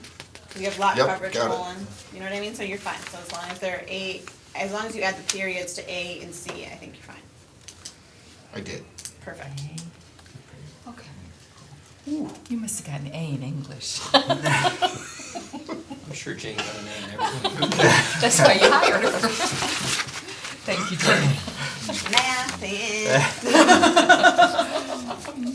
I'm good to move to page 3 if you guys are. Okay. And the last section 8 definitions is still consistent with the revisions we made, right? In F3, see section right here. That's still consistent. Section 8, yes. Yeah, all right. Okay, now we're on page 3. The only thing I had on page 3 was under 5.3-B-7.B. It should probably be square feet instead of square foot.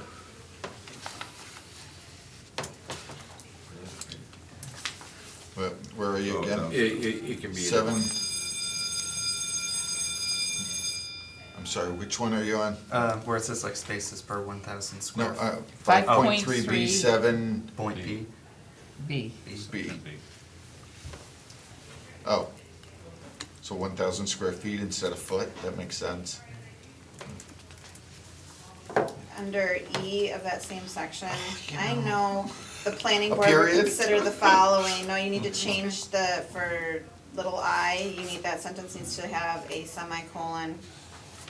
And then, cause you have the semicolon and then the period on the board, so you're, Wait a minute, I lost you. okay, so the planning board will consider the following, little I, shared use of off-street parking, blah, blah, blah, blah, blah. Right. That should be Oh, semicolon. oh, Because under two, little two, you have semicolon and then under little three, you have period, so it just makes it more consistent. Got it. Thank you. You're welcome. So under, after following, semicolon? Nope, Nope. after Times. times, at different times, semicolon. I Of know. little I, Yeah. Just also going back to E on here, and just a thought. It says here, it talks about the criteria, it says, lesser amount of parking will not cause excessive congestion. Is some congestion acceptable? Or can we just say shall not cause congestion? Excessive means, yeah, we're cool with some congestion, we're fine with that. I think you have to be, it's East Long Meadow. I know, but well, We have a rotary. yeah, we can survive it. Congestion is the definition of a relative thing. Right, so shall not cause congestion, endanger public safety, or lesser amount of parking will provide blah, blah, blah. But the word excessive, it seems to say that there's a threshold of congestion that we're okay with. I think we're still accomplishing the goal by having, shall not cause congestion. Yeah, even Tide agrees with me on that one. Doesn't matter to me. So drop. I say strike out drop the word excessive. So, I mean, so congestion, if you're at a traffic light and there's. No. Or if you're exiting and there's 5 cars. Congestion can congestion? happen to you. It's Rob, very you can't even measure subjective. it anyway. You can't measure it, that's Congestion not- Really happens congestion, to you. you So call it that's a why I day. thought It's- excessive. Excessive, I think, is you're giving a criteria to waive parking requirements, and the standard is not that this will create congestion, not that congestion finds you at the Rotary, finds you at other spots. It's okay, you allow a Consider it threshold. done. Excessive is removed. gone, all right, excessive, sayonara, baby. All right, so that's gone. We have the semicolon over there. And any other comments on page 3?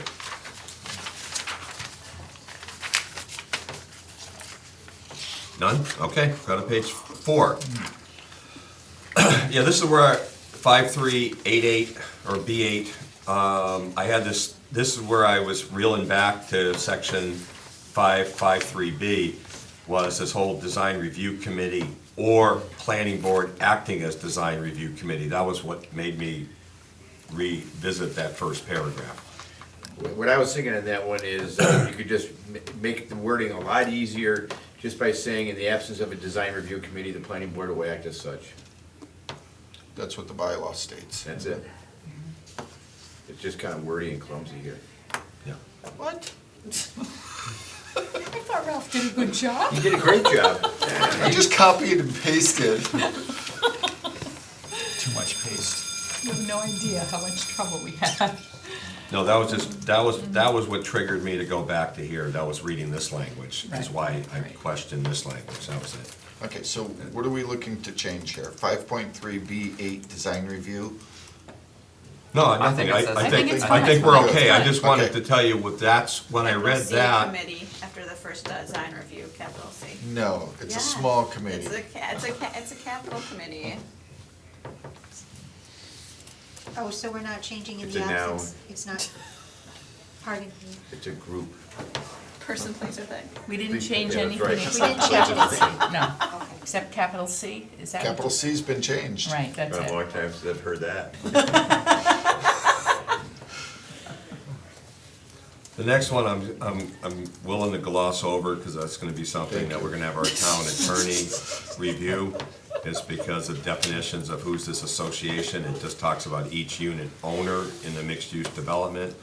There's gonna be, I mean, each residential use, each business use.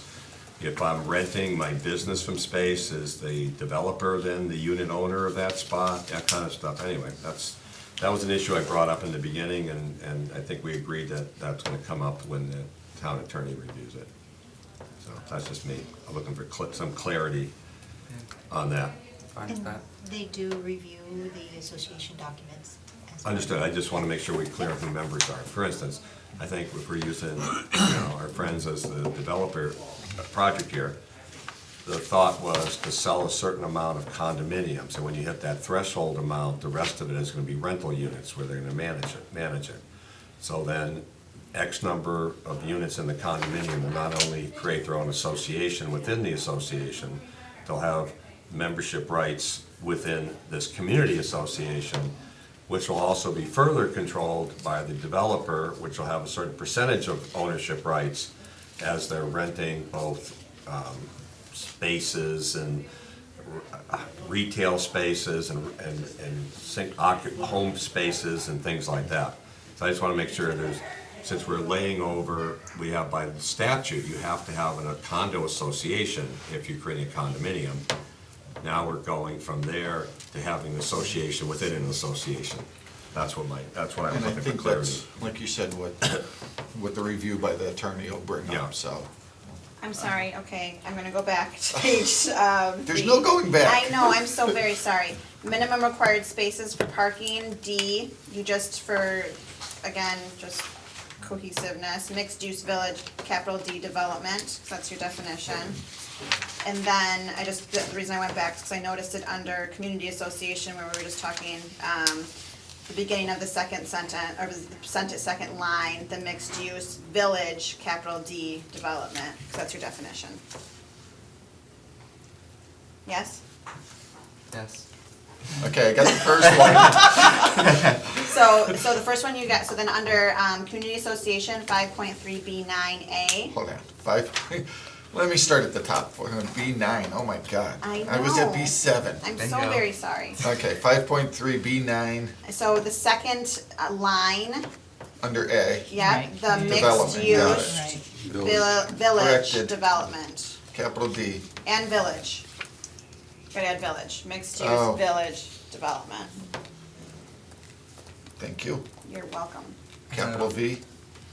I don't think you find me annoying at all. No, actually, That's I capital like, V, yeah. this way here, we fix it. I know, And I and don't I have to very sit much at home and go, appreciate it. I know. Jane, did you reference another capital D before that one previous? Yeah, so 5.3, B7, Oh, D, It would be capital D. yes. thank you. you're welcome. And then there's another one too, under 5.3-B-10.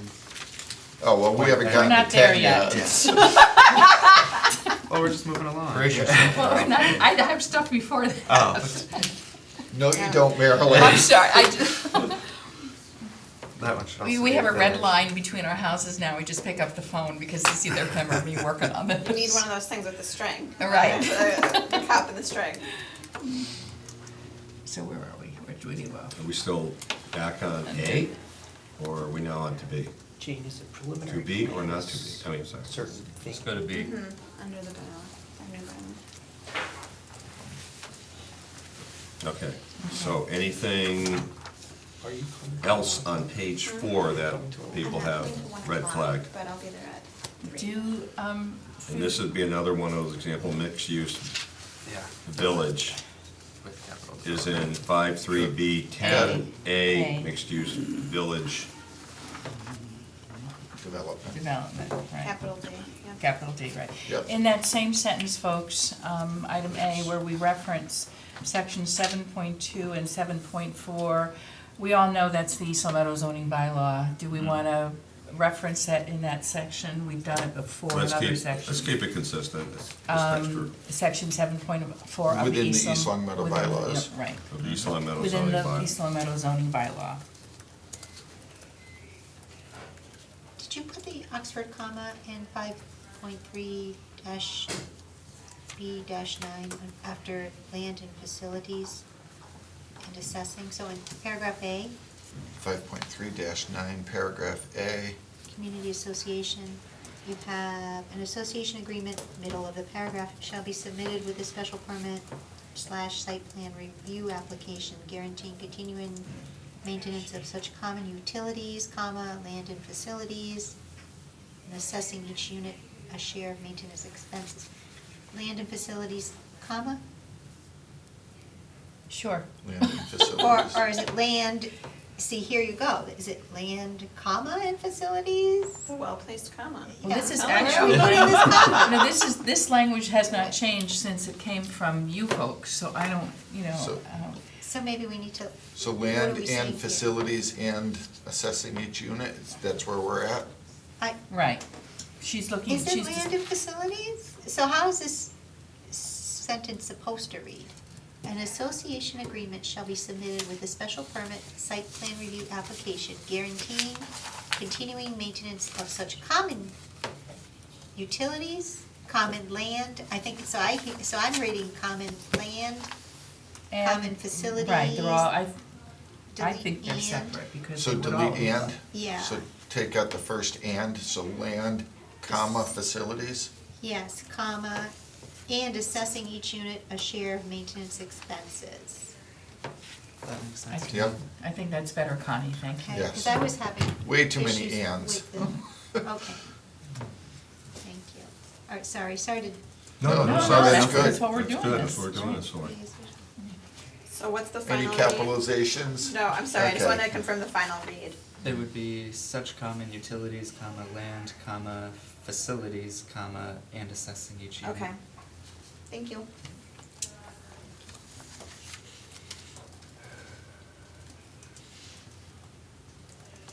Okay, then we already picked up mixed hyphen use, village, development shall follow.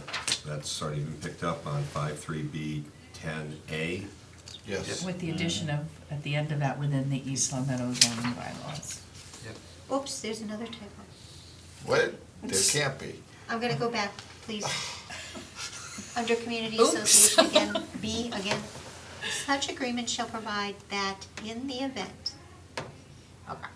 Such agreement shall provide that in the event that the community association fails to maintain the common facilities in reasonable order and condition in accordance with the agreement, the town may, after notice to the association and public hearing, enter upon such land and maintain it in order to preserve the taxable values of the properties within the development and to prevent the common land from becoming a public nuisance. That is a long-running sentence. Yeah. The association agreement shall also provide that the cost of such maintenance by the town shall be assessed rateably against the properties within the development? Rateably? Tax. Landscaping Tax. term. No, actually, That came- that came straight through. I know, Really? but so, I, after you look at it just as, Right. I look at it sometimes and I wonder where we got these words. I agree. So. I just, The definition from Merriam-Webster is capable of being rated, estimated, or apportioned. Okay. so that makes sense. Well, I'm really glad Jane's here today. That first I sentence, hear you can say everything. No, think I've it's- missed I'm a always couple. happy you're here. I think it Prop should, that in the rateably, event it should be just assessed by that, the you town can against the say, property. such agreements Yeah. shall provide if the community association fails to maintain. If we remove rateably, Rateably, just leave that's what it it Just leave it at assessed assessed. against the Take that out. properties, does that really change what we're trying to accomplish? And Does as you rateably said, actually assist us, or does it create more confusing? It's confusing. The town shall, maintenance by the town shall be assessed against the properties within the development? Or are we trying to suggest that we're telling the assessor to somehow use some type of rateably standard where it's weighted each property? I don't know, I'm trying to understand what the minds, where are we harmed by removing It's that word? confusing, take it out. I'm just fine It's with getting rid of confusing. it. I would suggest you take it out. You just, whatever you're paying for, it's gonna be assessed against it. Yeah. yeah, okay, thanks, Joe.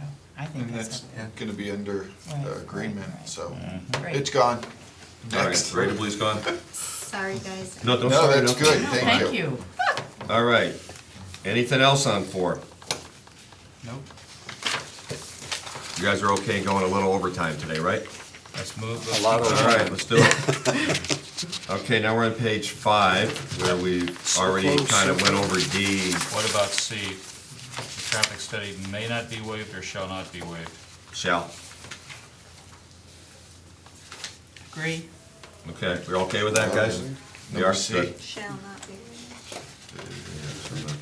Okay. Where am I again? Shan't. So they're saying. So we're on number No Shan't be circumstance waived.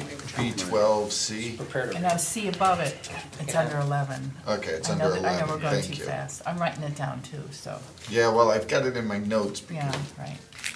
Traffic study Yep, got it. shall not be waived, okay. And Well, I'm also trying to fix at the same time the hyphens. Is this where you want to put the development impact study shall be provided? Put that in there? I would urge you to. Even though we have it in our other sections of our bylaw, you do want a development impact statement, because we will get a pushback. Not from the present company accepted, but moving forward, at some point, somebody's going to say, where in the bylaw does it say I have to do this? You put it Yeah, on your I application. agree with Connie. I think we need to put some language in there, just for clarification purposes, even though, so as part of the host community agreement there, or, Or would that be a new point? Under additional provisions. so a separate section? You have 5.3-B-11 additional provisions. Right, right. I'd put it somewhere, either E. Well, under D, it does have that impact issues will be addressed in the host community agreement. But it doesn't say. But it doesn't say in the bylaw, so we want it, In the bylaw. But she's referencing, if we hire a consultant, that the cost of the impact, is that what you're No, referencing? there's a study called the Development Impact Study. Oh, CIS. just the study itself. Just you would want to have, because you really want not only a traffic study, but how is this development going to impact the town? Anywhere. Is it going to affect the road okay, travel? right, Not- right. So not just the road travel, but the library, how many more, police, fire, like you did with that project that was developed at the intersection of Dwight Is Road that in it? and Maple Wow. and Commerce. There was a development impact study done. Like there's Do you want to? a list of what it. This is a project. yeah, of we can do, Yeah. we can add E to it, and a development impact study, Shall be provided by the developer for consideration by the planning board. You might want to put it under C, to D, and then move D down to E. so what, this study, this company that's providing the study is one selected by the developer or one, Developers do this as a standard of practice all the time. They're going to tell you how this development is going to impact the area. can the town say selected by the developer with the approval of the planning board? It's the part of the case submittal, it's part of the deliverables. What if there's a, I mean, It's it's, a lot of I changes. just want to make sure that, there's, so such as a traffic study. Multiple times a developer will give the town a traffic study, and then the town can turn around and hire their own, because this is what we do. obviously whoever you work for, you don't lie, you slight the numbers or adjust accordingly. The Embellish. best you can, embellish. So I think Yeah, what we you're used to saying use, we used to use is, Ty and Bond to review the traffic studies, and they were our, and so forth. There's some engineering plans and so forth back in the day. I know Long Meadow in their bylaw, they have, especially with traffic impact studies, that it will be hired by the town and paid by the developer. That's kind of where I was going with this thing. I mean, I don't- this is a big. But I a don't big Do you want know. to do that? I mean, Yes. generally, the developer will provide his own, and then they could, if you're going to use chapter 4453G, which is the consultant review or Right. peer review Right. statute, then the developer, I'm sorry, I apologize. the The town developer hires. pays for it, and do then they pay theirs. again for us to look at it. So it'd be a Or lot different. cheaper for the developer just to pay for the people that we pick, Yes.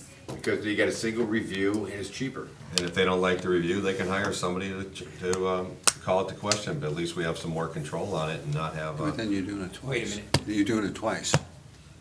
well, not only if We you should only be doing it hypothetically, a once. developer, That's what we're So- trying aren't to do. satisfied with the results. We're hiring a traffic expert.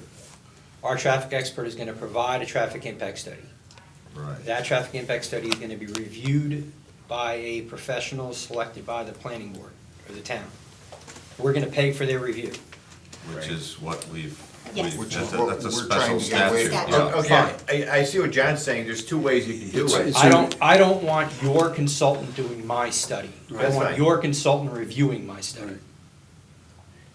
And I'm fine with that, because at the end of the day, you get the same result. The only difference That's is, fine. Our with John, consultant is will- John's option. is not coming out of planning board's budget.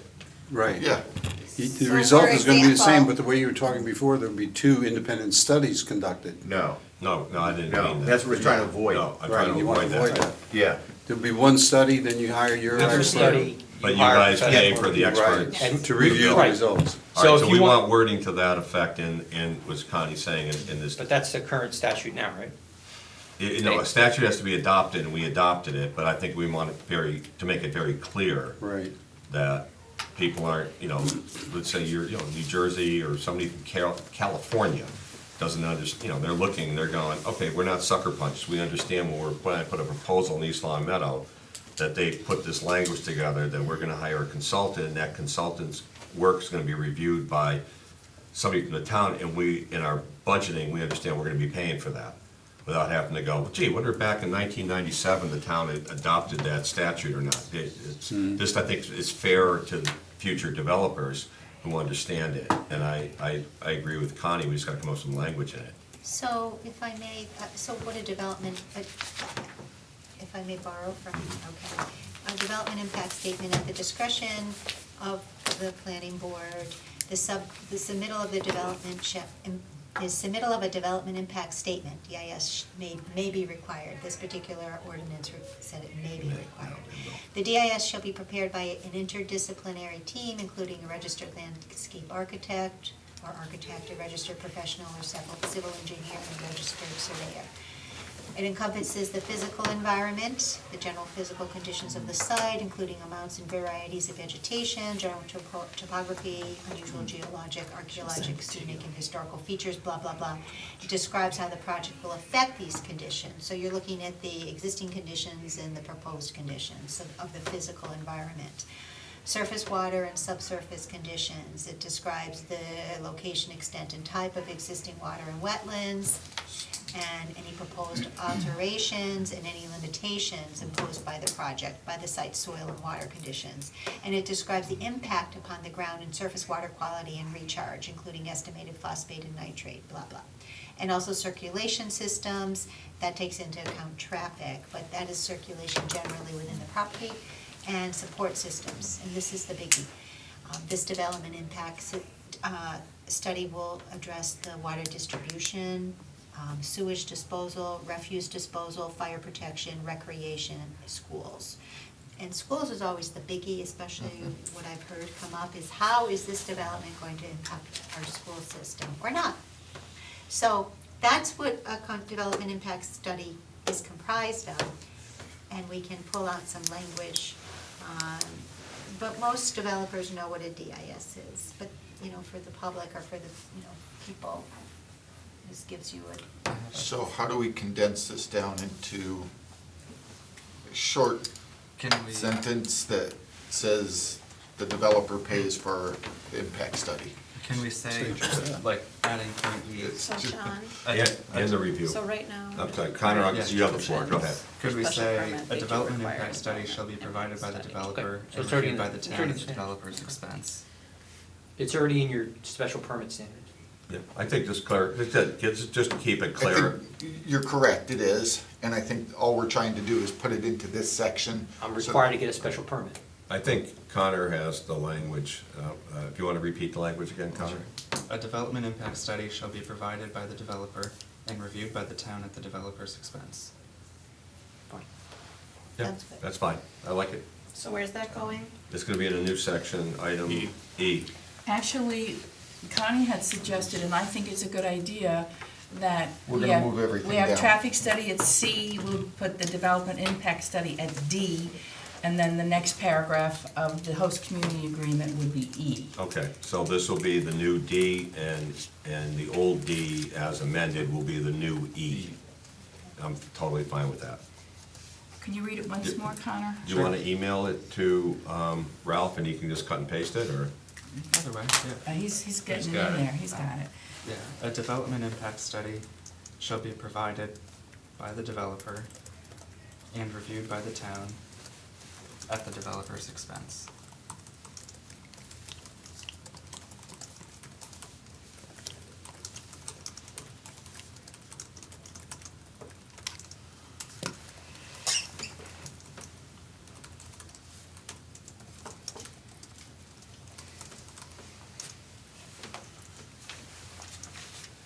Is there a period at the end of that? Yep, I'm just teasing. nope, there is. Thank you. Thank you. So a development impact study shall be provided by the developer and reviewed by the town at the developer's expense. Period. I got the period. So is there a comma after town and at? There is in mine. I don't think Shall so. be provided by the developer. No, it's a, No. By the developer and reviewed by the town. So you want a comma after developer and a comma after town? I don't think we need any. don't use that. So where are you gonna Just be? asking. Okay. Through the chair, do you want to vote on that amendment? Well, Ralph, one more read. A development impact study shall be provided by the developer and reviewed by the town at the developer's expense. I move that we make that language point D and shift point D to a new point E under So 5.3. before we make that motion, what I did is after B, I put that as C.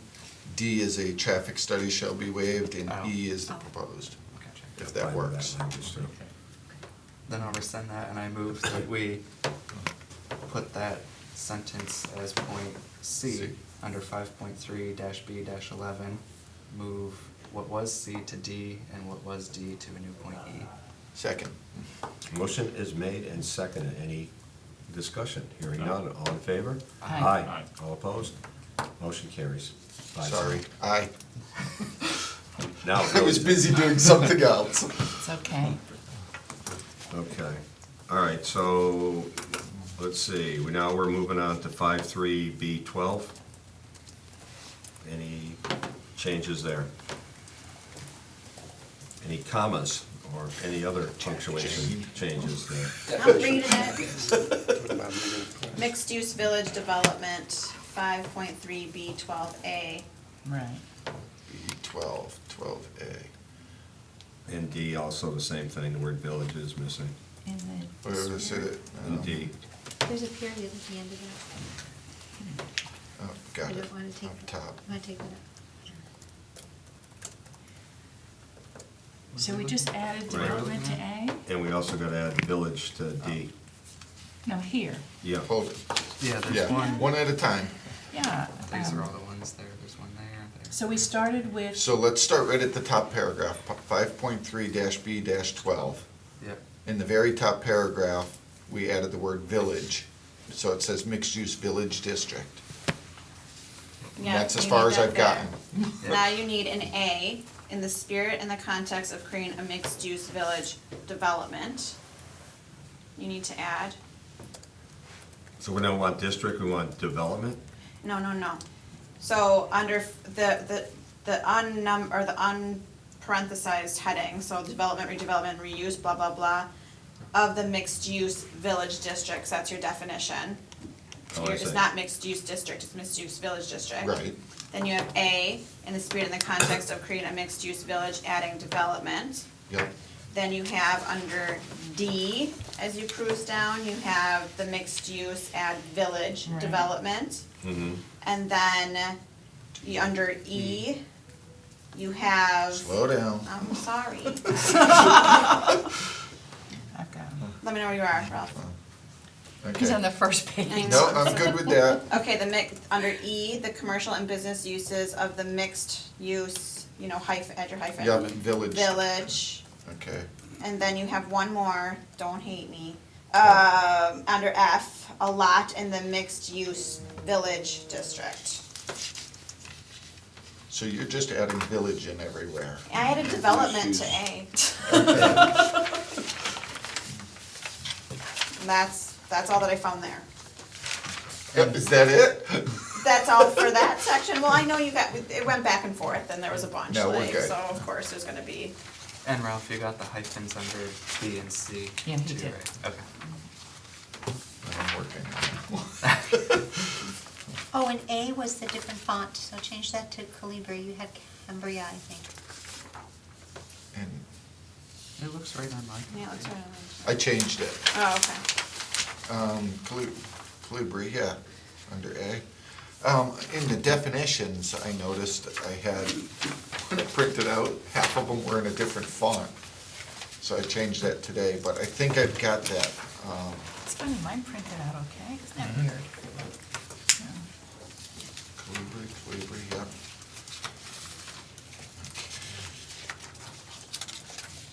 Oops.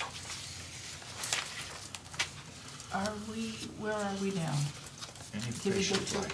Well, I think we're through page 5, correct, guys? Yes. No, we're starting Yep. with Page affordable. 6. Now 6, we're back to affordable, which we've already done a lot of work on Right. already, so I think we're all set there. Through the Yeah. chair, I do, Yeah. I'm sorry. Go ahead. Just under B, there's, the first sentence, affordable housing units shall be integrated with the rest of the mixed-use village capital D development. Okay. The That was a good question, find. I know, it was a big one. Without that one, you wouldn't have made it. this discussion came up between Ralph and myself over the weekend with respect to the definition of affordable housing. We have it under affordable housing in the context of our bylaw, and I believe it should stay there. I'm asking, do we want to put it under section 8 definitions as well? The definition? For affordable housing, yes. Okay. Ms. Connie, I'm sorry, Connie says yes. So we will add Correct. the definition to the section 8. Affordable housing. So are you taking out that whole first paragraph and just No, moving it? no, it's staying there. You're just copying and pasting? Right, just Okay. adding it. Sometimes it's good to have it in two places. No, that's fine, sorry. Just Right. wanted to make sure I have what I was noting here.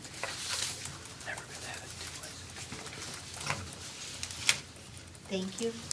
Okay. Okay, wait a minute. That's gonna throw that out.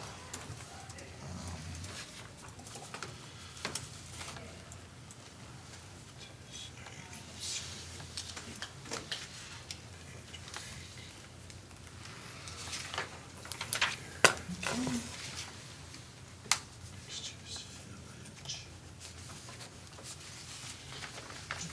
Okay, dear. Any other changes to paragraph 6? I mean, page 6, sorry about that.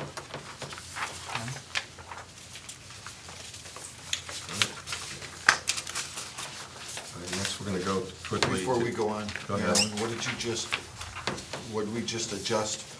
Okay, The affordable, we're taking. We're going to the definition page, which I'm gonna segue through now. We were on affordable housing, we have a definition of affordable housing there, and I believe it should stay there, but I didn't know if it was the intent of the committee to also have it. add it into definitions? And it should be, yes. Okay. All right, let's move into the definitions page. Any comments? Just the OCD in me would like to see them alphabetically. Seriously? Oh, yeah, Oh, of course, that's the only thing we would do. All right. it's just as we did them, we I added them. know you did. And I added affordable last, so I know, that's. so I was like, put it in the top. But that would be changed when it actually gets inserted into the whole section anyway, Of course, right? of course, yeah, Okay. yeah. And being the pain that I am with multifamily dwellings, the definition of building containing at least 2 single-family dwellings with separate sleeping, cooking, and sanitary facilities.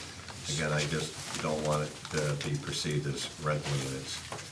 I mean, like multifamily rentals, like, yeah, I'm gonna buy this and that, unless that's what our intention is. I'm going to section 8. Where is it? Okay, dwellings, maybe it's under dwellings. It's in our bylaw. Let me just.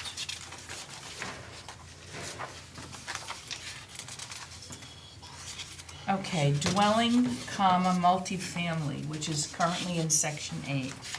A building containing at least 2 dwelling units with separate sleeping, cooking, and sanitary facilities. Sounds like a, It's exactly the same, and the reason why we highlighted this under, I believe it's planned unit residential, within the text of planned unit residential, it has a different definition. okay. But that's for planned unit residential. So, you know, that's, the question is, I think it should probably be, because it's already in the bylaw, and it says dwelling, dwelling multifamily, dwelling semi-detached, dwelling single-family, that it should be written that same way. All right, fine. I just- With that's what I think. That's fine. Okay. Okay. Just- All right, any other comments aside from putting them in alphabetical order on the multi-use? Well, the mixed use, of course, we got the hyphen again there. Just out of curiosity, Yeah, the alphabetical order would simply be for approval of the town council. They're gonna be in alphabetical order when they're submitted into the document. True. Yeah. they'll be fine. That's okay. I'm just OCD. Just saying, okay, so I just wanted to make sure that it's not like they're taking this page I'm and just sticking saying, it if they into just the put, zoning if bylaws. they do that, my So- objection is noted. Okay, So noted. so the only other thing we're adding to the definitions is the affordable Affordable housing housing, correct. definition, and if we could zip back to that area, Hey, John. just so that, Are you okay with this definition, because they don't have. a I'm definition okay with for it that. right now. so we're talking 5.3B13 affordable housing. Are we talking the top paragraph? Correct. It Okay. starts with affordable and ends with its successor. Just making sure. Okay. 'Cause all I'm gonna do is copy and paste. Yep. How much are your rents, John? I asked you that last time and I forgot what it was. No more than $2 a foot. $2 a foot. What is it, $2 per month Yeah. a foot? Using Okay. California math, huh? A one-bedroom Yeah, would it's be 24, like 25, it's like 2,200. $1,900, something like that. And the two-bedroom would be $2,500 roughly. You know, more for higher floors, less for lower floors, more for the corners, less for the middles, but pretty much that. So probably between 19 and 2,500. So we can go to table of uses now, guys? Oh, now you're killing me. You want to just you want to do everything but that, or and just? I'm No? good with it. No, All I right. think I'm all caught up on everything else. I've got all the hyphens in. I've got periods in, semicolons, colons. We're pretty much done. You know, ostensibly. Yeah, I know I have an appointment coming up too, so, but I don't want this to wait another. I On appreciate the that you memo guys are sheet, going. Thank you. hyphens for mixed use. Yes. We're on a roll. Thanks, Ty. All right. You guys got Okay. Thank you, Ty. Thanks, Ty. Okay. All righty, just to go over the uses and so forth on here, I'm focusing on the last column, which is MUV. No, we have 2 yeses on the first page. Any other comments on that? Well, just as noted, if I may, Yeah. on the first page, we added under permitted uses, the NA for not applicable. Mm-hmm. And then we added the MUV for mixed use Oh, village. mine printed differently, I'm you know, sorry. District, yeah. Okay, so we're on different first pages. No, up Up in the here, top. up here. Oh, that part. Mixed use village, All and right. then here, not applicable, because those were at, in fact, Are you were. gonna hyphen the mixed use up there? No. No? All right. And actually, the memo page that you got sort of listed all of the changes, Right. you know, that we made. Of Yeah, I which got will that. then have all hyphens. in it, Okay. too. Okay. All right, so we allow a commercial riding academy, but not individually owned horses and stuff. It can only be commercial, right? Where are you reading? 3.023, commercial riding academy boarding stable. That's a yes, as long as it's commercially used, but not for individual privately owned. That was our intent? Well, it says commercial, so. It says commercial. 3.123. Right. All right, the golf recreational, that's only specific to golf recreational, there's nothing construed in that on 3.025, when we have they can't have a community swimming pool or anything like that, that's only That's for only golf. golf Only golf, recreational. right. Area and facility for sporting activity, 3.026. What if they want to put a little ball field or bocce court or something like that? Shouldn't that be yes? It's not It's applied to accessory, family it's use. accessory, Right. not primary. The Okay, definition of area and facility for sporting activity it indicates a Mass Mutual type event, a hippodrome. Okay. You know, spectator sports of that magnitude, and it's covered in the bylaw. and the rest of it, I didn't see Right. anything on there. No, they're 3.3031, multifamily dwelling. We have, I got a hyphen that. Mixed use village Good district. catch. so elderly residential has yes on 3.031, and Wait, You're gonna us, change the language? but no other I'm sorry? places have multifamily dwellings. Huh. Where am I? 3.031? Right. Okay, that's what the intent is, all right. Well, because if you look at the standards and conditions, they're addressing elderly residential, because those are apartments. And the mixed-use village district, which will have, essentially apartments. But the plain unit residential, the plain adult residential are multifamily, but they are not, they're in it's a different category, if you will, because there are no apartments in those areas. All right. I mean, that's how I read it. It's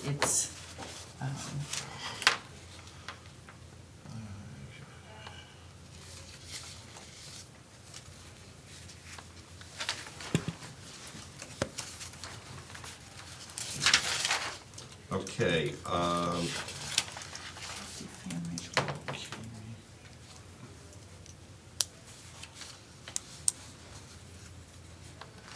we also have in 3.072, we allow wholesaling business. Yet, and we have, is it a yes in this zone? Do we typically, if we're reading the bylaw, it suggests that the purposes of the businesses is to benefit the inhabitants and so forth. But when you have a business that wholesales, you're only allowed to sell to retailers and so forth. Is that what we intended?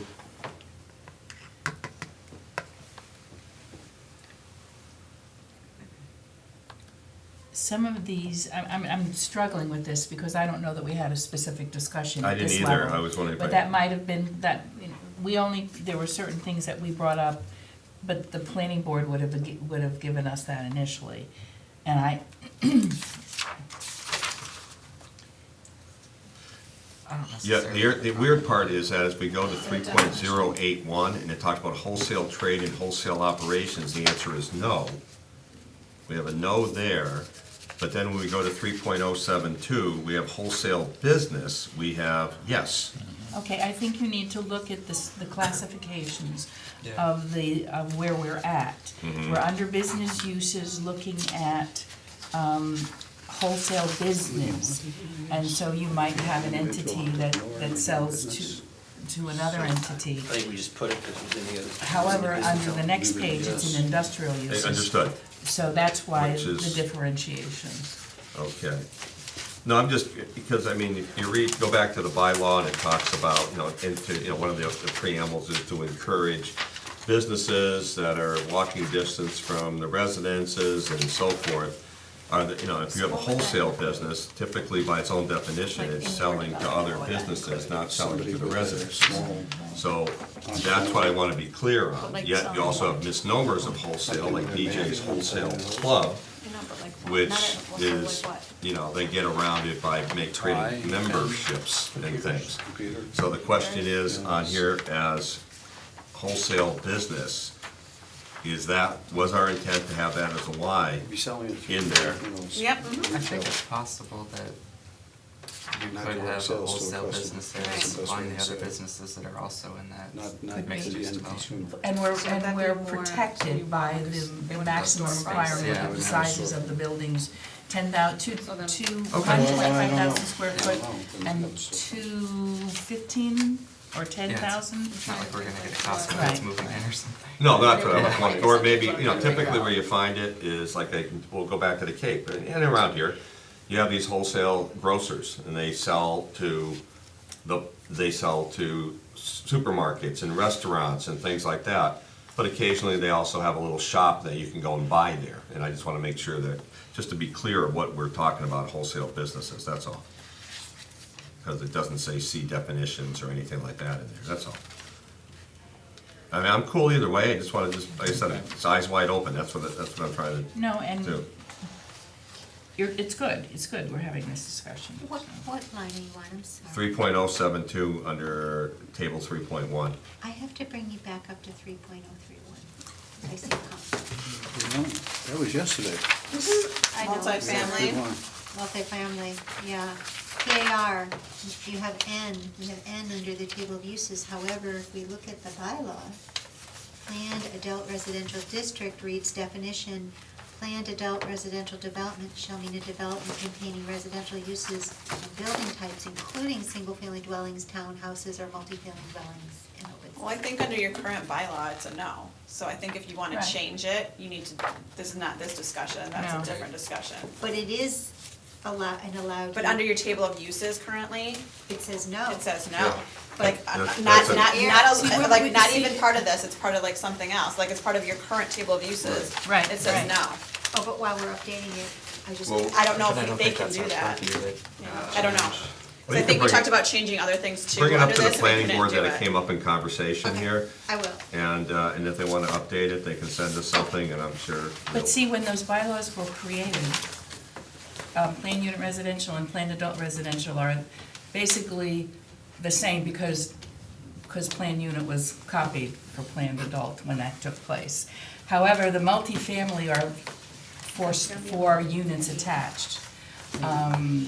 They're single family, they're townhouses, but there were no apartments, and see, that's the piece. No apartments in either one of those uses, and that's why it might have been differentiated at that level. Oh, and so today, multifamily use is, or multifamily dwelling is an apartment. Well, Today. see, Back but see, then, in those yeah. particular, the text really drives what those two, developments pertain to. And it was single family, single, double, triples, and quads. No apartments, so. Gotcha. Okay. All right, so we're not gonna do anything with the wholesaling. Indoor self-storage is yes, that's something we discussed in the past. I don't wanna dominate, any other comments on the uses that people had? I do have to bring you back, I'm sorry. Go ahead. I have to bring you to 3.041 ground mounted photovoltaic arrays. 3.1, I'm sorry? 041. Right now, Zero. they're considered exempt under current action. And under the state statute, they are considered exempt. So you may not be able to, I would regulate them under special permit. I wouldn't put no, I would put it in ST there. 3.041 ground mounted 3.041. photovoltaic arrays. Solar You have panels. But is that a larger topic beyond this? Well, I think Right. she's talking about strictly under the mixed-use village. Put it under special permit Yes. instead of a no. Yes, yes, Special permit. yes. We gotta change. Because the state may say, well, they have basically said that you cannot keep them out. But there may be something as far as size or what lot, which will be a separate bylaw that will be Which you're working on. created. Right. Okay. I prefer no, but I just legally, wanted to- special permit is probably the way to do it. So fancy. How would that satisfy It's on the book. the ratio within the mixed use as non-residential to residential? Could you do 30% of a photovoltaic array in your development? I mean, I'm just speaking on. No. I guess I got my answer, and I like it. He likes self-storage better. Yeah, I mean, it's, I think it may be something though to put it in so that when the state looks at it, they can say, well, it is possible, they are allowing it under a special permit. It doesn't mean the developer has to want it or use it. but I just wanted to know. Make sure it doesn't count toward As the the 30%. 30% of the commercial development within a mixed-use development. I think that's I think it has also to. probably restricted by the Open total space requirements, what yeah. they're requiring. I mean, is it counted toward open space when it's over like that? Probably not. Well, they can have a maximum one use of 25,000 square Right, feet. right, So- right. Right, right. So instead of a Trader Joe's, we're gonna get a solar farm? No way. Cell phone charging station. I'm trying, I keep trying So- for Trader Joe's. What's the board's opinion? Change from no to special permit or leave it as no? If, I'm fine with special permit. I think eventually I'm sorry, through the chair, I think Please. eventually you'll be challenged on it because of the push for green. So I think you should do it by special permit. I have no, I mean, So I would make a motion that we make the change from no to special permit under 3.41 mixed-use village. second. Right, Is this okay. mine, or is this yours? That's mine. Okay, Motion's like, made, oh my God. second, hearing any discussion, none, I'll call a vote, all in favor? Aye. Aye. Okay, so that Thank is you, gonna Connie. be, Oh, all you, right, good one. All right, so now where did we were under, We Indoor left off self- at 3.072. Yep, we stopped there. Wholesale business is where I was just wondering what the heck that was all about. right, I don't have anything in the remainder of the document unless you guys do. Nope, that was just my comment on wholesale, because you were okay.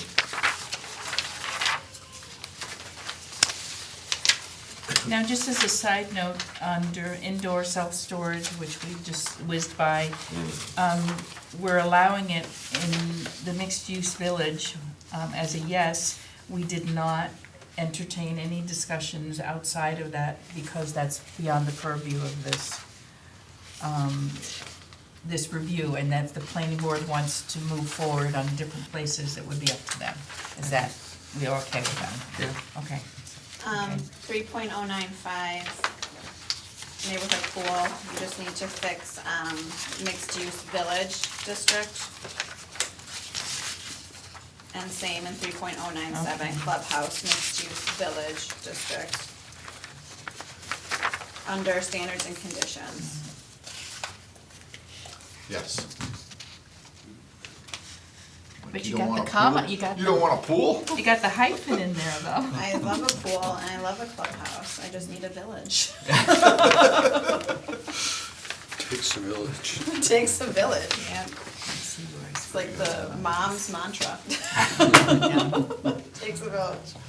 Question, just really back to 3.091, we talk about private garage. Was it the intent that an individual homeowner there may be allowed to build a garage that can store not more than 5 vehicles for personal use?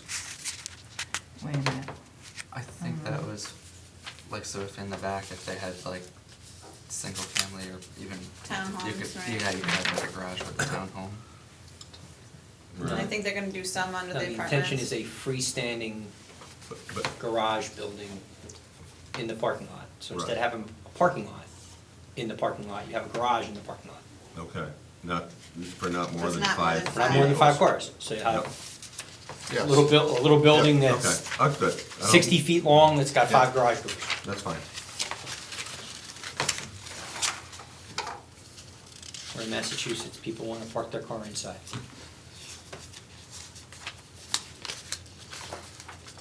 Jane, you had 3.095 add village. Was there another one after that? 3.097 clubhouse, under the same standard another conditions, village. mixed use Oh, village. okay, got it, thank you.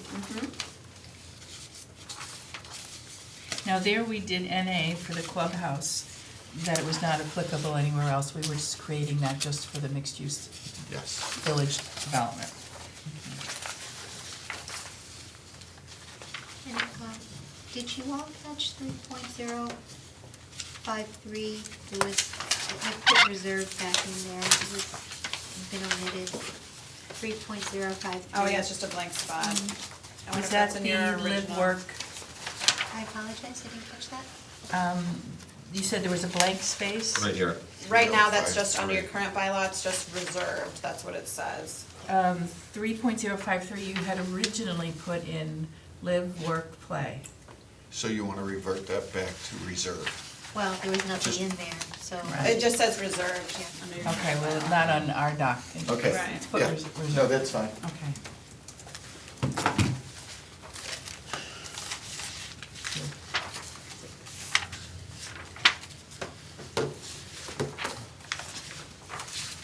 Okay. I think we got everything. Ralph, if you get me a copy of that final draft. You forgot the very last page, What did I which forget? was the page for the mixed-use village. Oh, that one, yeah. There's no hyphen. Okay, that's it. Just, we have to have another meeting to discuss that part. Lock the doors. Oh, there was a comment I had on that last one. Where are we, Thank you. last page? Yeah, the very last page. 3-2 Yeah. mixed-use village. Yeah, I did right. have a comment. If you read the mixed-use village bylaw, it talks about a 25-foot landscape buffer is required. This one says only if it abuts a residential district. I think it should be removed. I think they should have, that buffer should be consistent, because I think they're speaking, I don't believe there was a qualification if it abuts a residential or an industrial garden or what have you. I think it should be, I don't think we had that as a qualifier in the bylaw itself. It just talked about a 25-foot landscape buffer. Am I wrong? Oh, I'm not sure that you're wrong. It No, you're right. says- It No, says you're right. Minimum rear 25 feet, minimum side 25 feet, and minimum front 25 And feet. it doesn't make a distinction between abutting a residential, so I just think remove if a property Residential. abuts a is residential required if a Yeah. property abuts anything, just get rid of that and just, And it's gonna, but something. yeah, it's gonna abut something, so just have the 24, which is, I think, consistent. Thank you for pointing 25-foot that out. landscape I did have buffer that is change in required. here. Period. Yeah, I even referenced it, the 5.35 What's your G, it says, well, it says any here, it doesn't Accessory say setback. that. Yeah, thank you. Accessory. Accessory feet, setback at 100 100? feet. Minimum You mean setback. front yard at 100? Not in the front yard? We talked, that, Talks about it. yeah, it's,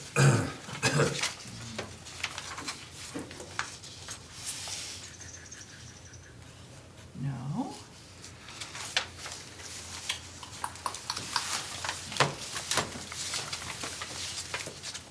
How do you, pardon me, define an accessory structure in a mixed-use village zoning district?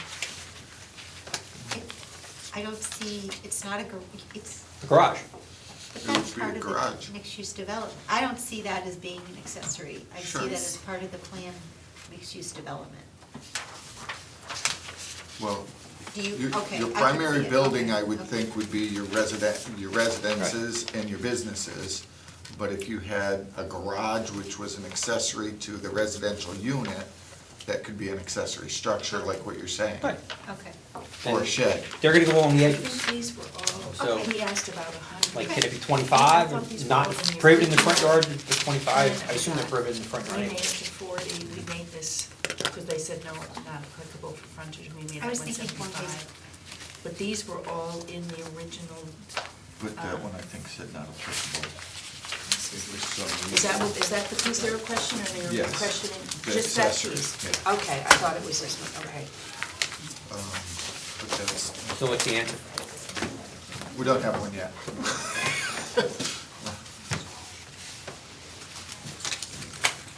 So, what's our thought on the accessory the minimum setback for accessory. Let's think of typical accessories. So the 100 feet we're thinking? The accessory would, could be a garage. It's a building. 100 feet. That's what we have right now is 100 feet. I mean, it's a,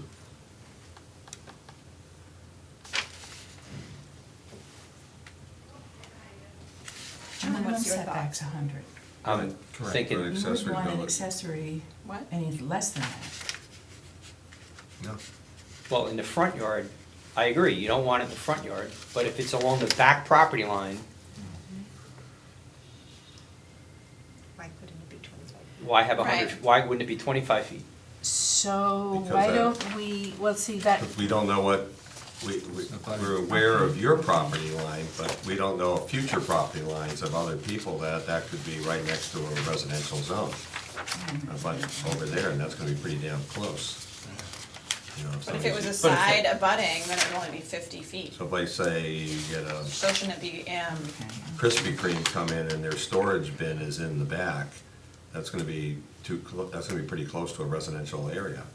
Right, but I think to their point, if it was not an accessory use, if it was the primary use, you could still put it 25 or 50 feet away in the Right. rear. Right. So why would we make an accessory use further away? I'm looking at the definitions, if I may. Minimum required setback, setback. The minimum required unoccupied space or area between the lot line and the part of the building nearing such lot line and unoccupied space or area extending the entire width or distance across the lot. Then they talk about a building setback. That's all the information that we have.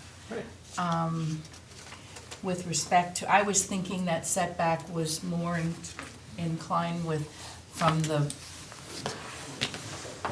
public way or from That's the a front of the building. front setback. A front What is setback. going on? So, We saw that, Again, if the primary structure can be a 25, I don't understand why an accessory structure couldn't be a 25.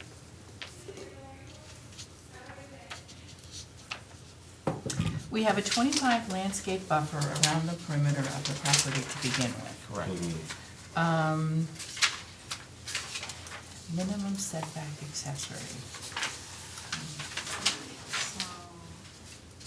So for example, in your commercial use right now, the minimum setback accessory is 25.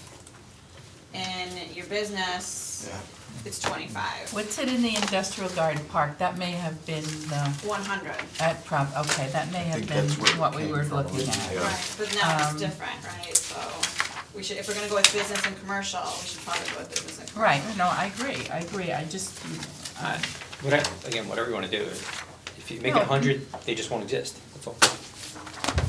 No, I think that was a good point to bring up, John, I think so. If we're doing like Actually- business in commercial, and then it should be in Industrial line with garden that. park currently is 75. Oh, do we want to, Well, if we allow it for change it to say accessories from as a frontage and leave it 100, and then all the other standards will apply to it, but at least the frontage part stays at 100. Or just do same as primary. what we would probably have to do, because minimum setback accessory and our other tables of uses don't relate to Don't frontage. jive with it, Right. yeah.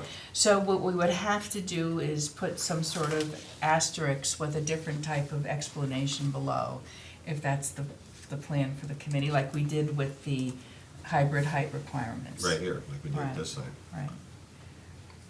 That would be my suggestion to address what you guys are talking about, you know. So if we did an asterisk and down below, we would say something like setbacks will be the same as a primary structure. Great. Which would follow, Which would follow the others. Right. Minimum setback from the road would be 100 feet, side yard would be 50, Right, rear yard would be 25. right, So if we're already allowing a building to be that close, why not allow the accessory structure to be the same distance? and having adjusted the heights in the other zones in the event that these are developed someplace else, that would, the heights would Right. offer some protection with respect to how tall the building would be in 25 feet from the property line, so to speak, in another district, in another place.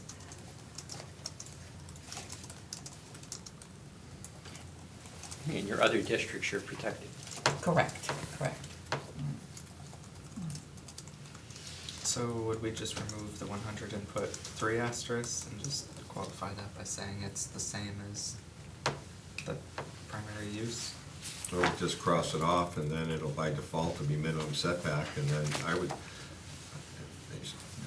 what, okay, what if the rear? Originally, it was NA. What if the Originally, rear yard was, 25 feet from the rear yard, what if we changed the rear yard to 50 feet and just get rid of the accessory, and the accessory's under the same standard as everything else, but, if we have a 25-foot buffer, that means you could build a structure right up to that buffer. Yeah.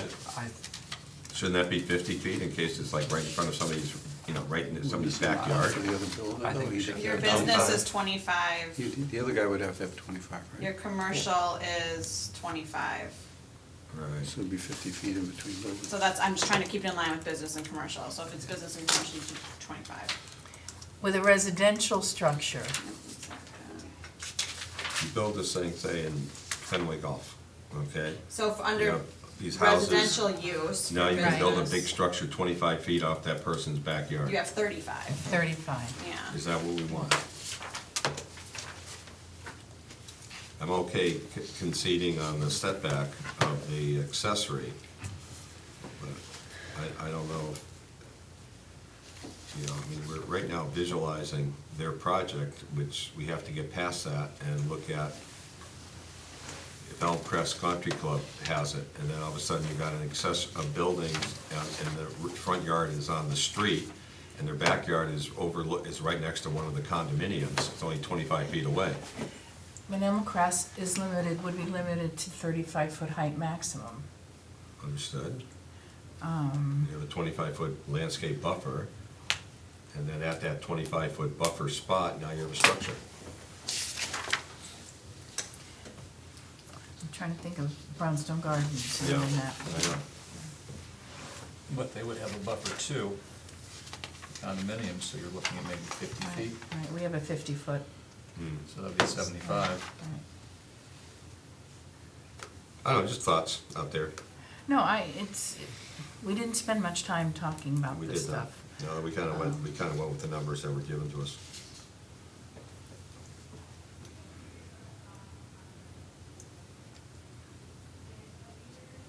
Should I make a motion? I think No, what Connor not yet. said. We're still in the, then we'll be back to discussion again. Right. If we went the accessory as not applicable as the original document came Right. in, would that then say that all the buildings would have to meet the setbacks, like the primary structures, Mhm. because of an accessory?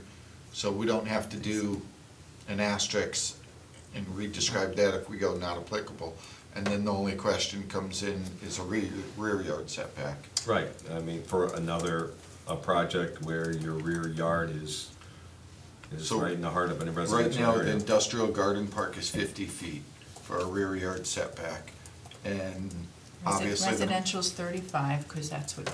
and Jane obviously, the maximum height Mhm. is 50 feet, so literally you could have a 50-foot tall building 25 feet right now, away. 50 Right. feet from the rear setback line said. In the industrial garden in park. the industrial garden park, which for most practical purposes, at the moment, that's where we're talking. Yet the side yard, depending on how you define the side yard is 50 feet. So why don't we get rid of the setback requirement for the accessory? It has to be all the same, and then have the side yard, rear yard, and have that move it to 50 feet. That way the buffer can really be So a under true buffer. accessory, you want NA. And No, just gone, doesn't even Gone. show anything, gone, the way it was originally. the way it was originally. It came through as All NA. structures, Right. all That's what I'm structures asking. have to have a Right. minimum setback of 100, side yard of 50, rear yard of 50, with a 25-foot buffer all across the board. I'm good with getting rid of the minimum setback accessory from 100 and making it NA, but. So why don't we start with that? Okay. How about a motion for that? Okay. I move that. Sorry, Don. No, it's okay. I move that we replace 100 under min setback accessory for MUV to NA. No, I hear the motion, but I'd rather have that whole provision stricken, that all requirements for buildings will be minimum setback 100 feet, whether it's a primary building, whether it's an accessory building. NA creates confusion. NA says it's not applicable, that means there's no side yard setback, you can come in at 26 feet, or whatever feet you want to put in there. I'd rather say that all building setbacks will be 100 feet, 50 feet, and again, if I had my thoughts, So- 50 feet. Are you saying remove that column? Remove the column totally and have a definition that setback shall apply to all buildings, all structures. Okay. Would that make it inconsistent though? So if we're it's removing gonna a be column from the same inconsistent with the table? rest of. Through the chair, you're saying 100 feet setback for all buildings on a mixed-use development? I'm just trying to understand what Yes. setback they're talking about. At least it'll That's afford. from the frontage. Yeah, From the side yard is 50 feet. Yep. And then what we were talking about is from the backyard, 50 Right. feet. You know, and in discussion with, just for the sake of discussion, Plan Unit Residential District, it has for the minimum setback accessory 2 asterisks. Yep. So the column still stays there, but it has 2 asterisks. And then below, it gives the provisions unique to that particular development. I think the column should stay in our mixed-use village, table. And if we wanna be, Do 3 have some sort of asterisks. hybrid, put some asterisks there and then just put below what you want for the minimum setback for the, the side yard, the rear yard. Because at least that's more explanatory, that way you're not removing the whole column. And you're not putting NA because it does apply, but it applies in a different set of standards. Would that work? yeah. They And put an so under asterisk, the put an asterisks asterisk to is say, what type of language? all All buildings will 100 meet. feet, all other primary setbacks.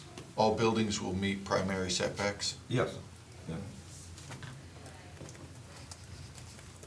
Now we're going to the minimum rear yard. Remember, we already have in here a 25-foot landscape buffer. It's even in the comments. Do we want the rear yard to be literally on the landscape buffer itself? Potentially, or to have that at 50 feet to match the side yard? I'm in favor of keeping it at 25. I'm in favor of having it at 50. What about you guys?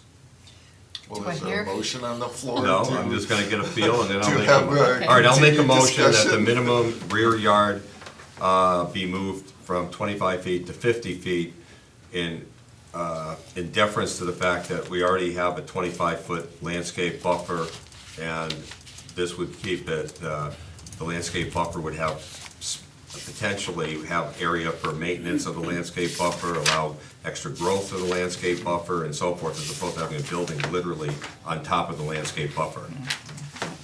I mean, we know how big trees can grow. That's my motion. I'll Anybody- second it, I'll Motion second it. made and seconded. Right. I'll open it for discussion. Connor?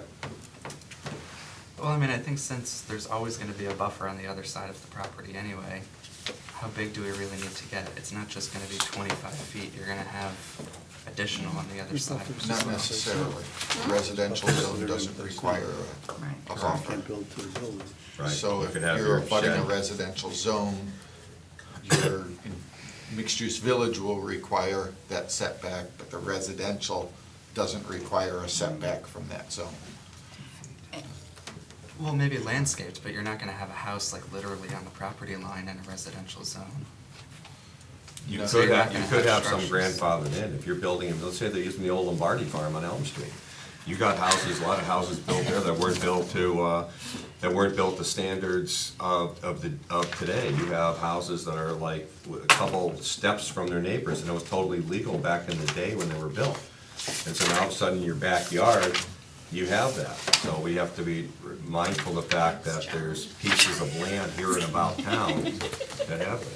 Typically, you're right, 35 to 50 foot is a rear yard, which is Yeah. required, other than specific And those- things. So if it's a 50-foot rear yard, you'd have 75 What feet is in this? between the 3/4 buildings. of And those specific ones that might be grandfathered, if they're Okay. okay with their So neighbor land already just being gave 2 away feet last away time. from them, How what's you the feel big about that? deal of 25 feet Just behind them? Because it'll be Because 50 Think feet about drive that. We're gonna looking send them down. to the car. If I Right, can finish, it's a I'll be much more my larger binoculars. presence. All right, so we have a So motion, the- any more discussion So on the that motion motion? is for Moving the that number rear to yard 50 to feet. 50 feet. Right. The other comment I just want to make with the 25-foot landscape buffer is that, as was mentioned, things grow, and then we're already, personally, we are experiencing with the buffers that we have in place, the tree line has just encroached on the structures, and there needs to be a little bit of breathing room between this and a potential structure, because it will just be issues down the road. Mhm. For So- maintenance, fertilizing, things of that nature. So through the chair, we have a motion to increase that to 50 feet in a Yep. second. Okay, motion is made and Marilyn seconded. Any more discussion? Hearing none, I'll call a vote. All in favor? Aye. Aye. Aye. All opposed? Hey, Okay, motion carries 4-1. So the minimum rear yard is 50. Right, and that's gonna be Minimum- also changed on the core document as well. Yep. Next. Just Now- a question under that same section. We have district, MUV, and then we have mixed-use village district. Is that correct, or should that say mixed-use village development? Because it's within the mixed-use district. I'm just asking, take a quick look. Now, are you talking, About here, the On the definition. left-hand column. The left count, so the mixed hyphen use village district, I think it's fine the way it I is. think it's district. it's Yeah. I district, just right. wanted to make sure it's And- not development, so. and the No, height that's a development requirements- within the district. The height requirements down below are also for the district. Yep, Yes. perfect. Before you move away, folks, could you read to me what you've written for the 3 asterisks on the bottom of that Sure. page? All buildings will meet primary setbacks. Okay. Nice and simple.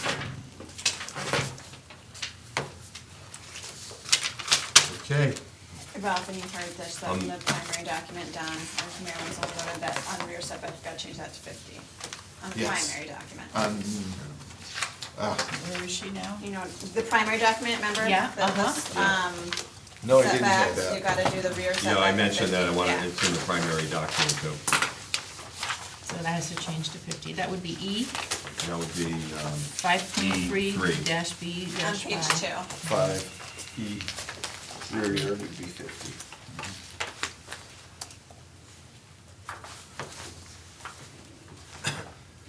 Now, tonight, I've been asked during council comments to try to give a little update on what's going on here, and obviously, with a smile, I said, I'm sure Marilyn and Ralph might chime in as well, so you're more than welcome Of to. course, of course. And so that's Why gonna don't happen you tonight. take all the credit for it? No, you know, I am one who appreciate this, you know, all you guys, this would not happen to all this hard work from everybody present here. This was amazing.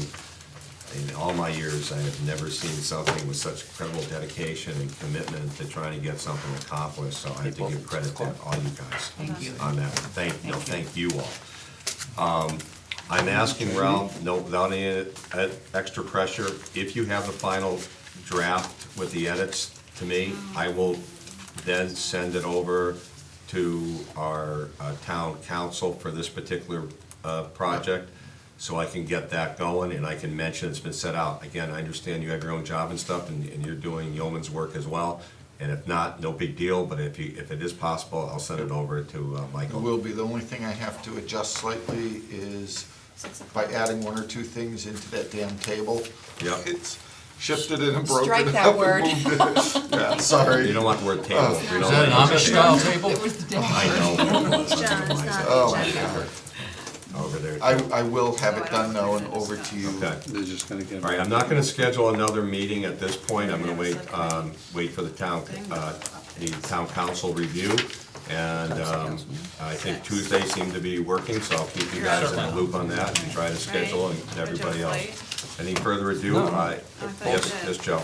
Just a quick question, next steps? The next step right now is we're getting the final draft. I'm gonna give a report tonight at the town council meeting of where we are. We are sending this over to our town attorney, who's a specialist in this subject. I've gotten approval by the town manager as well as the council president. So that will be sent over for town council, CIL and SEL, review, and I will keep you in the loop. And then what's the planning board doing tonight? I have no idea, but probably she's gonna give a report of what's going on, but I didn't know they were meeting tonight, but we're meeting tonight. So if I may address Oh, that, go. just that, Go, yeah. so we had to move our meeting because of the election. We're not allowed to have a meeting on election day, That's true. and that was last week. So we, Got it. in order to accommodate the agenda for the planning board and enable them to review all of the applications that are before them, we gave them 2 meetings a month, but we adjusted the week. So, we've heard your concern, and I think Tide was here this afternoon or this morning, so he can give an update as well as myself. And also Ken will be there this evening. So, as far as being able to make the presentation to the planning board, I think you're covered, you're okay. And the next meeting of the planning board, I've put a blurb out to see if we might be able to move that meeting.